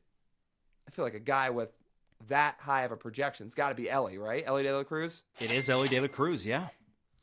Power, speed, yeah. Shortstop, that combination, it's got to be him. And they're loving his stolen bases as well. He is the stolen base leader projected among all shortstops. With the power he's got, switch hits, just got to strike out a little bit less. Yeah, a little bit. But you know what? He's still so young that he's got time. I don't think strikeouts will never be a part of his game, but he can cut it down a little. Meanwhile, then you go to Cleveland. You want to talk about easy guesses. This is only going to be Jose Ramirez. You finally got Jose Ramirez in a trivia. Congratulations. It really is amazing how often he just slips my mind, which honestly is the story of Jose Ramirez, which is terrible. He's so good, yet somehow people still don't talk about him enough. He isn't on people's minds enough, which is a shame. Then you got Colorado, 2.6 Fangraphs WAR for who? I mean, is it going to be Hunter Goodman? No. No? No. Ezekiel Tovar? Ezekiel Tovar, yes. I mean, if we had gotten past him, we would have been running into some real trouble. Like, that would have been a game in itself. Who is the Rocky? Could you imagine if they projected Chris Bryant for 2.5 wins this year? Well, they can't. Isn't he already on the injured list? Probably. Yeah. I mean, yeah. The fact we don't even need to double check that. All right, Detroit at 3. I mean, their best players usually are obviously their pitchers, because Skubal's going to be higher than this, but this is position players. Kerry Carpenter's a platoon bat, so as good as he is at the plate, this doesn't feel like it'd be him. I would assume this is Riley Green. No. Really? Mm-mm. Okay. So then if it's not Riley Green, and I'd assume it's not Kerry Carpenter, I mean, are they going to say it's Gleyber Torres? This one is going to shock you. Javi Baez made the All-Star game last year. Him? No. This would be aggressive, but are they going to give a 3-win projection already to Kevin McGonigal? They are. It's him. That's pretty crazy. It is an A+ season if a rookie has a 3-win year. Someone who has not stepped on the field yet for 3 wins is crazy. I mean, they think McGonigal's going to basically light it up the day he steps into the big leagues, but that is aggressive. Let me say this. They are not consistent with that methodology with prospects on this list. I don't want to spoil too much here, and I do want to stay in order, but that tells me they're not projecting that for Connor Griffin. Not even close. That's crazy. Maybe because Griffin's slightly younger, but wow. Okay. Connor Griffin's projected, I think, for 1.7. Okay. That is odd, but yeah, I guess whatever works it doesn't for make him. that much sense to me. No. All right, Houston at 4.6. This is a little harder than you might think. Houston still has good players, but to lock this one down and get it right in terms of the answer, could this be Jeremy Pena? This one's not Jeremy Pena. This one's also pretty aggressive. Are they going to say Jordan's going to be healthy and get back to full Jordan mode? They're saying that this is Jordan Alvarez. Yeah. I mean, if he's healthy, I'm not going to argue with that. When he's healthy, the scariest hitters in the league go in some order or another. Judge, Shohei, Jordan. I always believe But Pena's got the defense. That's why I thought it would have been him. That's why he was my first guess. It's not going to be Altuve and Correa anymore. But honestly, my best guess would have been Pena. So they're projecting an insane Jordan year. I can't blame him. Again, he's great. When he's healthy, he's great. Kansas City 6.6. This should be one of the easiest ones on here. Bobby Witt Jr. Bobby Witt Jr. is correct. Yeah. Then you go down to the Angels. 3.7 F-WAR. I wish I could say Mike Trout, but I can't. So I'm going to assume Zach Neto. Zach Neto, yes, sir. Another guy that's pretty underrated and probably not talked about as much as he should be because he's on a team that's not very good. Good player. But the projections, I'll say, do like him because he had a pretty sizable lead on the rest of the Angels roster in terms of projection. If you can't tell, Fangraphs likes their shortstops. I can't blame them. They like their shortstops. Then the Dodgers, 5.3. Well, this one's weird because I don't know how they factor Shohei into this. I guess he'll be my first guess. They are saying Shohei is among the position players. That's correct. Okay. 5.3 as a hitter, and then maybe he'll add some as a pitcher. Not maybe. He will add some as a pitcher. All right. Then you go down to the Marlins, 2.8. Is this Augustine Ramirez? No. I mean, Jacob Marcy was really good toward the end of the year. Him? Nope. Kyle Stowers? Incorrect. Really? So it's not Stowers, it's not Marcy, and it's not Augustine Ramirez. Is it Xavier Edwards? It is Xavier Edwards, yeah. Again, going right back to that middle infield thing. They value the When in middle doubt. infielders. Milwaukee at 4.3. Is this what they're going to say Churrio's going to be? Jackson Churrio? It's not Jackson Churrio, shockingly. I mean, I guess he's supposed to play more left field this year, which does take away a little value defensively. So if it's not him, is it Bryce Terang? It's not. Really? Not even the guy playing for Team USA? Huh. Then it's not. Okay, so it's not Terang. It's not Churrio. William Contreras? William Contreras, yes. All right. I mean, I'm not up in arms about that one. He's really good. One of two catchers on here. Oh. So you just gave away the Mariners? Okay. Well, gee, what was it going to be? I mean, okay, the Mariners was going to be Cal or Julio. I think there was a debate there. I was actually thinking about which one I was going to guess. I guess if you want me to skip down for a second to the Mariners, sure, Cal Raleigh. Cal Raleigh, yes. Since he had a 9-win year last year, I would say it's not the boldest statement to say he would be the Mariners' projected leader. No, but him and Julio, it's close. All right, let's keep going. Minnesota 2.9. Is this all they're giving Byron Buxton the projection of? That is, yep. I guess I don't think he's going to stay that healthy. Otherwise, he'll be better than this. Mets 5.5. Well, this is kind of like the Mariners one, where there are two guys you could guess for this. Which one do I want to start by guessing? If I am going to take the Fangraphs approach and knowing that they value the middle infielders, I will say Francisco Lindor. Oh, they pump faked you. Oh, This is really? Incorrect. So then it's Juan Soto. Juan Soto is the Met. Okay. Yankees Aaron Judge. That took a lot of thought. Glad you got that one out of the way. The 4-win Philly. Trey Turner? Trey Turner, yes, sir. Yeah. Schwarber's great. Harper's great, but they don't do enough defensively. So, yeah, it was going to be Turner. How many more we got left? All right, the Pirates, 2.7. Well, you already said it's not Connor Griffin. Is it Brandon Lau? It is not Brandon Lau. I don't think he has the defense to be a projected war leader. Yeah, maybe not. So then, Brian Reynolds? Ryan Reynolds is incorrect. Is it one of the new guys they brought in? It is not. Who else would the Pirate be? Who am I forgetting? You watched him in the WBC. O'Neal Cruz? O'Neal Cruz is the Pirate. I was just a little shocked they were going to give him the highest projection of all the position players. I mean, he can do it. He's got the tools, but he just doesn't always put it together. He's got defensive issues too. But okay, O'Neal Cruz. Padres 4.7, Fernando Tatis Jr. Yeah, yes, sir. Yeah. Got the Mariner, because we said it's Cal Raleigh. We got a few to go. The Giant, 3.3. Is this Willy Adames? That is Willy Adames, yeah. Kind of gets slept on, but again, after the tough start he had to the year last year, final few months, he really, really finished strong. He had a good year for the most part. I'd put this competition between him and Matt Chapman over there on the left side of the infield. That's probably right. I mean, I guess Devers could be up there too, but he's going to have to do a lot with his bat. Now, I'll say I'm kind of surprised this Cardinal has a higher projection than Willy Adames. This Cardinal? Who is left on this team? Is it Lars Nootbaar? No. Is it Nolan Gorman? No. Dude, who's left? Who am I Think forgetting? about what the theme of this list is. Shortstops? Oh, Mason Wynn. Mason Wynn at almost 4 wins. He's really good defensively. I'm not that shocked. All right, let's close out these final few. The Tampa Bay Ray, I would have to assume, is Junior Caminero. Yep, it's Junior Caminero. God, he just hits so many homers. Even if he's not a great defender, he will do it with the bat. And he was so much fun in the WBC. Oh, my God. I mean, he might have been the most electric player on that team, and they had Tatis. All right, Texas Ranger, Corey Seager. Corey Seager, yep. I don't know what that Rangers team's going to look like this year, but the one constant is probably him. Then you go to Toronto, Vladdy, right?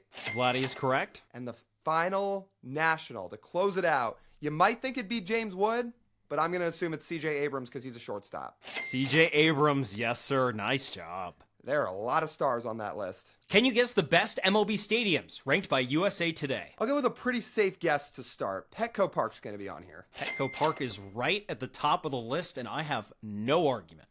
Oh, they put it at number 1. This is number 1, yeah. Petco Park is awesome. So nice, beautiful city, beautiful views. There's just a couple parks I like slightly more. Personally, love Petco. I just like something a little bit more like Oracle Park, which will be on here. So Oracle Park's number 2, so you would flip-flop these two.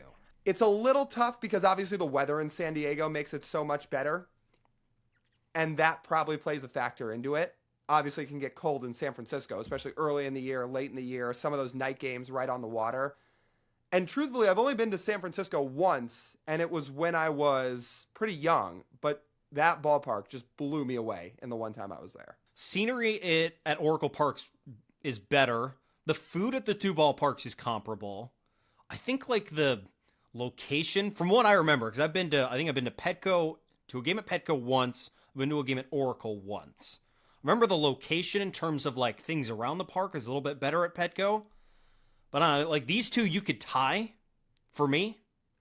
But they have Petco at 1 and Oracle at number 2. So I mean, if you're looking for things around the ballpark, obviously there's nothing in baseball that compares to being able to rent a kayak and go out and try to catch home run balls out in McCovey Cove, which is pretty cool. I've never gotten to do that. I hope to one day. Then again, if you're somebody that really wants the full-fledged experience of San Diego, after a game, you might want to go out to some of the bars in Gaslamp or walk around the city, which, to your point, the area around Petco Park's amazing. It's not quite like that in San Francisco, but the ballpark itself, I guess the San Francisco thing, just is what I just give the edge to. do you agree those two should be number 1 and number 2? They're pretty close. If you're talking about, again, just ballparks, PNC Park's going to be up there. I'm sure it's on this list. PNC's number 3. The time you and I went, I don't remember if you've been one more time. We went, it was like a rain delay. So we got to watch 3 total innings of baseball. And it wasn't sunny at all. We didn't get to experience anything. I thought the ballpark was very nice. I don't know if I would put it in my top 3 based on my experience. If you have a better experience, though, let us know down in the comments below. I'm sure there is a much better experience, especially now, because we went and the Pirates stunk. But now they're a little bit better. And while you're dropping a comment, be sure to leave a like on this video, and please go hit subscribe. It's the best way to support the channel on YouTube. Yeah, but that's just your experience. Again, if you had gone on a sunny day in the summer, you would have said PNC Park's amazing. Sure. We also had the famous Pimanti Bros sandwich. It sucked. Yeah, I did not think Permane Bros was very good. Now, maybe the actual restaurant and the actual sandwich shop outside of the ballpark's much better. Inside the shop, or inside the ballpark, I hope there's different flagship food. There might be now. But when we had that, it was supposed to be the flagship food. It was not very good. It tasted kind of like a cafeteria sandwich. I mean, like, it had French fries in the sandwich, and I get the whole appeal of it, but I didn't think that really worked. It wasn't, because they weren't good fries. No. They like good fries, crispy and hot. It was none of those. If you had taken Chick-fil-A fries and put them in that sandwich, they would have been pretty good. Yeah, exactly. A little bit more crunch and maybe some better sauce. But anyways, this isn't a ragging fest on Pomanti Bros inside PNC Park. Still a very beautiful ballpark. Very. It's number 3 for a reason. What are they going to have on there after these 3? I mean, those 3 are pretty consensus toward the top of everybody's list. There's so many nice ones. Where else do we want to go? I mean, I'm sure Wrigley Field's on here. Wrigley Field's number 4. You've gotten this in order so far. We're going right down the list. I didn't expect to, but yeah, Wrigley Field, that might be the best full-on experience in baseball. Is the park as nice as Petco or Oracle? Maybe not, because it's a little older just by nature, but the experience of Wrigley Field and Wrigleyville, especially the center field bleachers, or even when you're not in the center field bleachers, during a summer game in Chicago, it's amazing. I thought Wrigley was really nice when we went. I do. Like, the ballpark was old. The only thing that I thought that was super old about the ballpark when we went were the seats. The rest of it, like the concourse was fine. All the stuff they build on the outside of the ballpark was fine. Oh, Wrigleyville is great. It's outstanding. But the concourse is a little old. I mean, so is another one on this list, but Sure. I don't think it takes away from the experience. No, not at all. Again, we're nitpicking. It's not a detractor. Like, it's something you notice, but the only negative about Wrigley Field is, like, we sat upstairs, and the seat was literally slanted down like this. That's part of Wrigley Field. It just kind of, it makes it hard to, like, enjoy your food when you're, like, you're trying not to slide off your seat. I will say, I've also sat in center field for a game. That was pretty cool. That seems so nice. Yeah, I was not in the bleachers. We were not in the bleachers. Man, I hope All-Star Week happens in 2027 and there's not enough of the season canceled, because that All-Star Week in Chicago would be so cool. I think it'll happen. I hope so. I really do. But All-Star Week's also going to be at another nice park this year, in Citizens Bank Park. I would hope that's on this list. Citizens Bank Park is all the way down at 14. Oh, that is low. See, on my personal list, that one's up high, like in the top 7. Really? Really nice. Well, you haven't been, right? No, I have not been. I don't know if I'd put this as the biggest discrepancy. Since I've never been, I can't vouch for the stadium. But you said it was great. Well, usually when we go to All-Star Week, we end up going to the Derby over the All-Star game. We usually go to the Futures game, and then one of the 2 big events between the Derby or All-Star game. You'll have to judge for yourself when we're there this summer. But man, I think Citizens Bank Park is awesome. Again, especially if you go on a nice day in the summer, it's pretty cool. My only thing about, like, the park itself looks nice. The thing I think about with Citizens Bank is the community around the stadium, because it's all stadium. They have the Xfinity Live, right? Mm-hmm. And then they have more stadiums, and that's it. Yeah, but this is about the ballpark, not so much the surrounding area. But we just complimented Wrigley on everything they have outside the stadium. True. I just mean very sneaky. Not sneaky for people that live in Philadelphia, but people that haven't been to Citizens Bank Park might not realize the great view you get of the city of Philadelphia, especially if you sit in the upper deck. You sit in the upper deck like we did on a nice summer night. It's awesome. So awesome. All right. I'll take your word for it. We'll see this summer. Yeah. All right, let's keep going down the list. So we got the top 4, and then we got number 14. So Fenway Park's weird, right? I mean, it should be on this list, but I don't know if some list is going to knock it because it's old. Fenway Park is number 6. Oh, okay, yeah. So they still give it a lot of love. Fenway gives off a little bit older vibes to me than Wrigley does, and it makes sense since it's significantly older than Wrigley Field is. Mm-hmm. But it is still great. Oh, yeah. And I always preface it when I talk about old ballparks, and I hope some of you watching agree with me.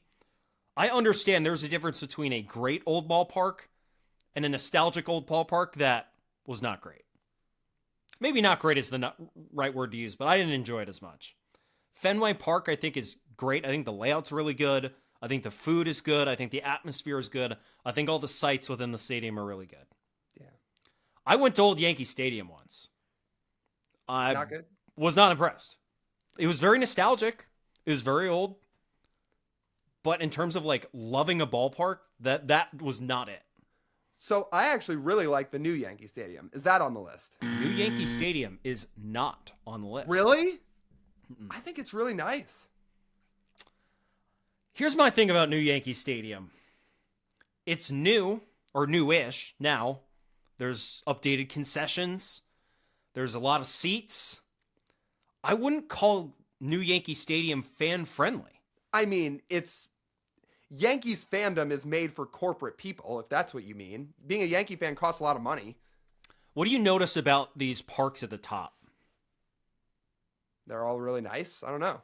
They're all really great for every fan. Okay. If you're only great for a certain amount of fans, then it's just tough. Okay. I enjoy going to a game at Yankee Stadium, but I understand why it's not in the top 16. That just feels really low. Really low. Mm-hmm. I think it's nice. Monument Park's really nice, but yes, things are expensive there. There's no doubt. Tickets, food, everything. It's not even just expensive. Unless you're standing in center field, you cannot see the game from the concourse. Well, that because part's you haven't paid to see it. Like Yeah. they put up these blockers on the concourse so you can't see the game. Yeah, and that's dumb. It's stupid. There are other ballparks. We'll vouch for our own ballpark, which is on this list here in a second. They don't treat the fans like that. No. Which, speaking of that, it is one of the nicest parks in baseball. I feel like it's underrated by some, especially people that live on the East Coast and haven't been to it. Where is T-Mobile Park? T-Mobile Park is number 8, and I think T-Mobile Park should be 5. I think it should be higher than where it is. The food's sure. great. The location is great. The vibe at the ballpark is great. They have everything you could want. It's convenient to go get food. You can see the game from every part of the stadium. Yeah. And it is as like welcoming to a fan as you could possibly get. From Seattle, out of Seattle, 100%. We've got the top 4. We've got 8. We've got 14. We need a lot more. Are we going to find Busch Stadium? Is that on here? Busch Stadium is number 13. Ooh, another one that's pretty low. I'm not saying St. Louis is some destination city, but I think Busch Stadium itself is really nice.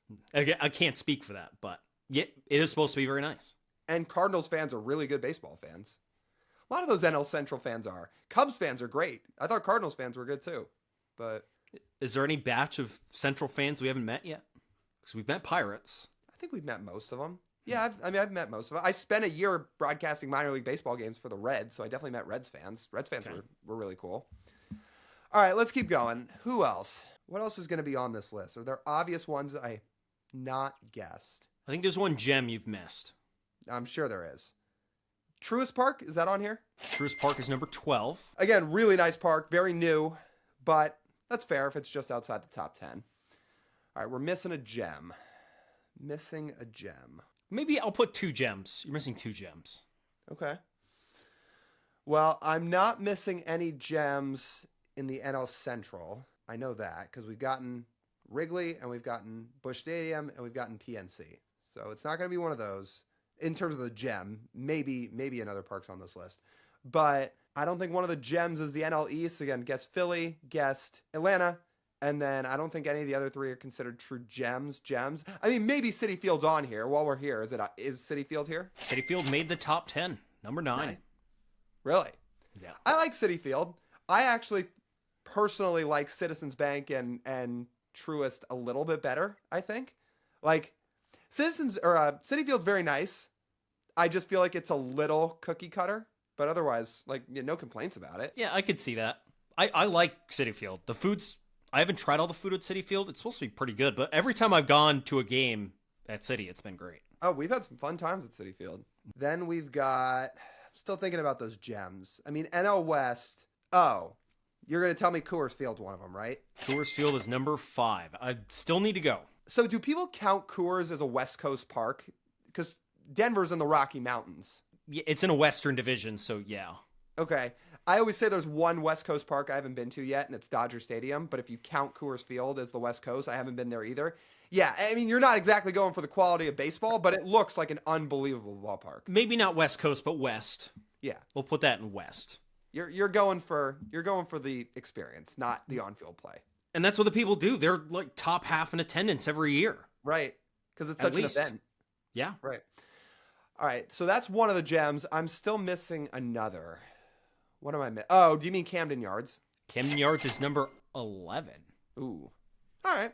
I haven't been there either. I really want to go. I mean, you say it's great. I really liked Camden Yards. I did.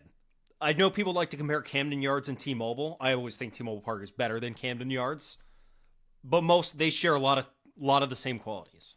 I mean, I've walked on Utah Street, and I've been by the warehouse and all that stuff. I've just never been in the ballpark. So I've been outside of the ballpark a couple times, but I still need to get to a game. Was that the other gem you're talking about, or am I still missing one? Those are the two gems. Okay.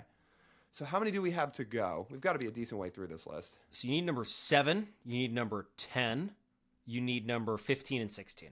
All right, so 4 to go. The only miss I've had so far is Yankee Stadium. Otherwise, we've done pretty well on this. What other parks are we missing? Target Field is supposed to be pretty nice. I haven't been, but is that on here? Target Field is the highest ranked field remaining, number 7. Wow. They really like Target Field then. Again, I don't really know because I haven't been, but it looks great. Downtown stadium, small footprint, but the food is supposed to be good as well. Baseball team is inconsistent, but I mean, they were competitive for a while until last deadline. They just sold everybody off their team. But yeah. occasionally snows at the ballpark. Go in the summer.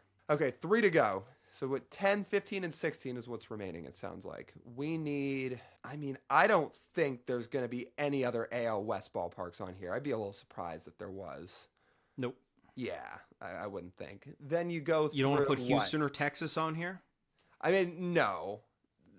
And not the other 2 California ballparks. So what? Then the AL East, what we've gotten, I guess the Yankees, we've gotten the Red Sox, we've gotten the Orioles. Okay. Eastern parks.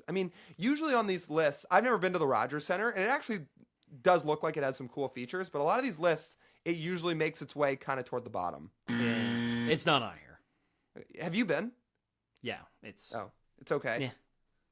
With the roof open, it's probably cool. It is what you would expect from a stadium that was built, I forget when in the 20th century, but a domed stadium built in the 20th century. It's about what you would expect. Again, when the roof's open, it looks really nice, but the roof's not always open. Anyway, what else do we need?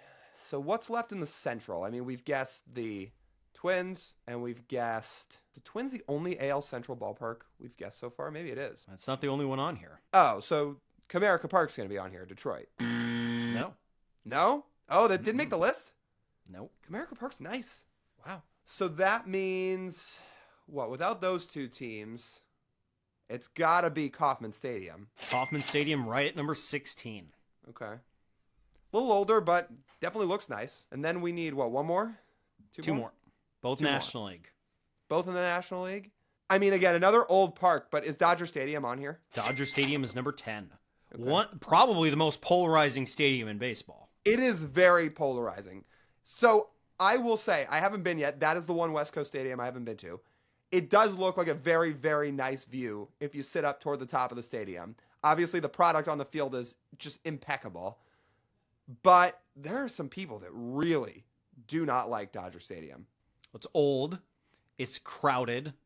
The location's not great. You know what? Oh, the location's really bad. You can't park anywhere else besides the big lot up on a hill. And then, I don't know, you know what else is polarizing along with Dodger Stadium, within Dodger Stadium, is Dodger dogs. I've heard people say they're the greatest thing ever, and then I've heard people say they are legitimately awful. Guess we'll find out for ourselves this summer when we go. Yeah, hopefully. 1 to go. We need number 15, the only one left. I think we've cleared out all the NL West ballparks.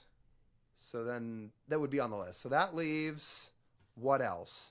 Is Great American Ballpark the last park? It's not. It's not. Okay. So if it's not Great American Ballpark, then it's probably going to be... Man, what's left? It's the National League. So we've gotten the Dodgers, we've gotten the Padres, we've gotten the Giants, we've gotten the Rockies, Cubs, Cardinals, Pirates. You said it's not the Reds. We got the Mets, we got the Phillies, we got the Braves. So it's either... Man, are you going to tell me it's Nats Park? Nats Park to close it out. Really? I've been to Nats Park, and even some of my friends that are Nationals fans say it's just a very basic cookie-cutter stadium. I definitely have Yankee Stadium on here over Nats Park. Well, the ranking kind of agrees with you as it puts it smack dab in the middle. Can you guys name every pitcher to ever throw a perfect game? Woo!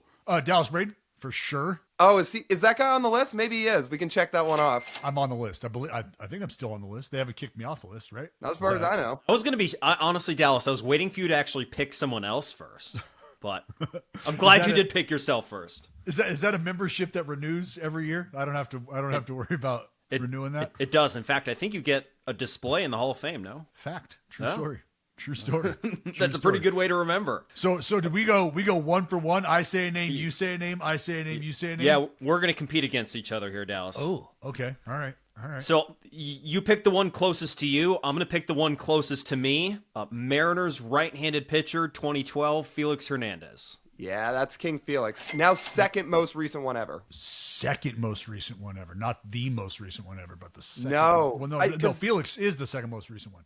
Right. Yeah, I'll go with the this is I Domingo Germán, because I don't know if you guys are aware of this. I called that game as well. In Oakland. Yeah. And I always wear David Cohn out about it when I see him, because Coney was supposed to be on that trip, which means him and I guess we're throwing another name out there, would have been the only two to have thrown one and called one. That is facts. We'll give you 2 for that one. David Cohn was 1999. So Cohn, Domingo Germán. Yeah, I was going to say, you saw this one right in front of your own eyes. I would have figured you'd probably remember Germán. But, Yep. All right, so Dallas knocked off 3 of these. I'm not shocked. I'm going to keep with the recent ones because those are the ones I'm not going to struggle with that much. So Giants right-handed pitcher also in 2012. Shout out the year 2012, by the way. 3 different perfect games. This would be Matt Cain. It's Matt Cain. Shout out Gregor Blanco saving that thing. But that's 2 of the 3. Another great defensive effort. The dude right before him. I mean, probably Dallas. See, you've made like a name for yourself in media, so I think your name is like still like at the front of people's minds in popularity. This guy, arguably the most niche name on this list. Who you thinking the guy who I'm thinking about, the one before Kaner? Yeah. I was gonna say the only like flash in the pan is me. I have no problem saying that. Philip Umber. Philip Umber. Another one Wasn't in that Seattle. that was against the Mariners, wasn't it? Yes, it was. Yep. In Seattle. I mean, I don't even need to look at the rest of the list. That's the only year where there's been 2 perfect games thrown in the same ballpark. Same ballpark. I was gonna say it was. Oh well, never mind. I'm not gonna say the other name. I'm sure you'll get it, but I'll just keep going down the list. 2010 Phillies right-hander Roy Halladay. Yeah, it's Roy Halladay. Doc. And then I already said me. So an easy one is the guy who threw one before me. Mark Burley, left-hander. White Sox. Yeah, Mark Burley, 2009. Sorry about it, Rays. And then was that one against? Yeah. Oh, that was against the Rays, wasn't it? Yeah. Oh man, they were at the tough end of the stick on those perfect games in 2009. How about that? Ugh, chew on it. And they were Felix's perfect game too. Oh, right. That's not great for someone like Evan Longoria, who was in the line. He was in the lineup for all of those. Yeah, right. Longo turned around and squared and tried to bunt against me in like the 5th inning. Oh, so does that type of thing make you mad when you're throwing a perfect game, or not really? No, because I mean, like I'm somebody who I've always like the baseball, whether it's purist or whatever. Like, what do you want the dude to do? Right? Like, we're not like he's trying to get on base to win a baseball game. Like, anytime you think that there's like certain rules that should be applied, or unwritten rules applied to how you should try to win this game, I kind of balk at that. Like, the dude's trying to do whatever he can to get on base and beat the opponent. So I get it. I think it's still too early too in the 5th inning because you don't label perfect games in the middle of the 5th inning. That's like a 7th inning and on thing. Where if he does it in like the 8th or the 9th inning, then I mean, tiny bit more understandable. But like the 5th inning, I mean, they're getting shut out. Like they don't have a hit. They're trying to generate some offense. Trying to get something going. Right. And especially when a guy like Dallas is dealing on a day like that, you got to catch him off guard. Okay. I'm going to close out the 2000s. Give me Randy Johnson in 04. Yeah, it's the big unit. Unit for sure. All right. So then I'll throw out. Wait, no. Did I get credit for Cone? Yeah, that's yours. Okay. Well then I'll go with the other lefty, Boomer. David Wells. David Wells, yeah. Running it up, 1999. Or 98, I should say, not 99. Man, now this is going to get a little harder for me. Actually, you know what? I'm going to get the most famous one on here. 1956, Don Larson. In the World Series, yeah. I was wondering where you'd go next. Yeah, that is... Because I'm just looking at the rest of these. That's the only one I really think I'm confident in. I think there's a name on my mind somewhere else in here, but I don't know where because he pitched for a lot of places. Well, then I got to go. If you're going back there, then I got to go with my man Catfish. I figured that's probably where you'd go next. Another A, Catfish Hunter. For the green and He gold, was that's right. 1968. 68, yep. Okay, where should I go? I'm going to say Nolan Ryan in 1984 for the Angels. He never threw one. Nolan Ryan's not on here. No, Nolan Ryan has never thrown one. Damn. I know. Okay. I know. No. I would say there's two more massive names on this list, but they're not the most recent ones. You know what? Give me left-hander Kenny Rogers. There you go. 1994, Kenny Rogers. Yeah, we just did a we do this like live watch back of old games, and the first game that we watched was Kenny Rogers' perfect game. Was it really? Yeah, because we just spin the wheel, and it's like, hey, exciting games, World Series games, historic games, and perfect games, and Kenny Rogers. It was the first game we landed on. How about that? Wow, maybe we need to start doing that because that seems like a leg up for him. Kenny Rogers had a couple really good seasons. Like really yes, good he did. seasons. Kenny dealt. He was dealing. The gambler. Who else could I get on here? I have an Expos righty in 91. I know him. You do know him. Can Is I he move famous? Can I move in for the steal? Because I, off the top of my head, I really only know one Expos pitcher, which is probably a shame. Probably sacrifice some of my ball knower card there. I'll even give you a hint. Oh, well, if you know what, well. I know one. He's probably the most famous one. 91, Pedro Martinez. He's never thrown one either. I didn't think so, but that's the only guy I know. Can I move in for the steal? Go for Go it. for it. El Presidente, Dennis Martinez. Yeah, Dennis Martinez. See, Dallas told us pre-recording he wasn't going to be good at this, and he's rattling a bunch of these off. I feel a little overmatched right now, but it's okay. I can scrap back. I could try at least. I feel like I should know this Angels 1984 pitcher. Should I? No? Okay. I don't think so. I think there's two more names you're going to get on this list, and the rest it's probably going to be in Dallas's corner. Who else should I get on here? Oh, 1965 Dodgers lefty. Is this Sandy Koufax? There you go, Sandy Koufax. All right. There we go. That I is feel a little bit better now. Left hand of God. probably one of the final two you'll get. I'm going to go with Lynn Barker because that is a name that I have been fortunate enough to sign baseballs alongside, and that is a name that is like kind of closer to the areas where there isn't much space left because other guys have signed him before then. So I kind of always got to find a place to squeeze in, which I am. It's still ridiculous that I even say that out loud. But Lynn Barker is one of the names that I find myself sidling up to on the baseball. So I'm going to go with Lynn Barker. I don't know when that was like, was that late 80s, early 80s? Yeah, early 80s, 1981, Len Barker. Oh, is it on? I need to look at this damn cheat sheet. I mean, I don't really think you do, to be honest. You're getting all of these. Okay, so I have a few options here. I have 88 Reds, I have 84 Angels, I have 64 Phillies. Oh, I know the Reds one too. Yeah, I know the Reds one only because I spent 1 year broadcasting minor league baseball, and it was for the Dayton Dragons, which is the Reds high A team, and I got to interview this guy at one point. So that's the only reason I'd know that name. Otherwise, I don't think I would. Who's the most famous one left? That would be 1904. 1904 Boston Pilgrims. Okay, famous pitchers back then. Oh, I know who this is. That's Cy Young. Attaboy! That's Cy Young. Most wins ever, most losses ever, and he's got a perfect game. Attaboy. How many pitches did he throw? 304? Probably. Hey, he got it done. That's all that Yeah, matters. he got it done. Yes, he did. Also, can I clarify on this before you answer, Dallas? I remember looking this up before I actually looked at the names. The two guys in the 80s who threw perfect games. This was before they had actual counts, right? I think. Oh, you mean the 1800s? Yeah, the 1800s ones. What was it? 5 balls and I'm not It sure. was ridiculous. Like it was like you were allowed 5 balls and And I think some of the rules depended on who the umpire was. which is always fair. I mean, at one we're talking about a game that has evolved from the batter at one point in time being able to request pitch height, speed, and location, right? And we're talking about it being underhanded to them. So the game has come a long way. Your Dayton Dragon, Jim Bunning.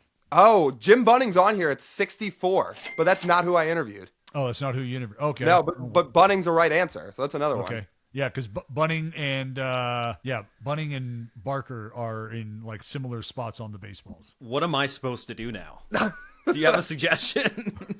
I mean, you want to just start throwing out names? Maybe there's an old name somewhere deep into your baseball brain that you're not thinking of. Maybe. This is where I'm going to have a leg up on the older because I told you I have the cards of some of these guys. Man, because I don't know any old Reds lefties. The only old Angels righty I'd already guessed. And then 1922 White Sox. Was he on the Black Sox team? Suspended? If he was, he wasn't one of the 8. Like it wasn't Seacott or So Williams. he wasn't famous. No. And I got a good story about because I know who you're talking about. I got a good story about this dude. His card anyway. Let me just throw a guess out there. Let me guess Ty Cobb on the mound for the 1922 White Sox. That's where you're at with this? You got nothing. Yeah. No, Ty Cobb did not throw a perfect game. No, he indeed did not. Oh God. I'm gonna save that. Well, you know what? Since you went with that one, I'll say it. It's I believe it's Charlie Robertson. Charlie Robertson, 1922. Yeah. Yeah.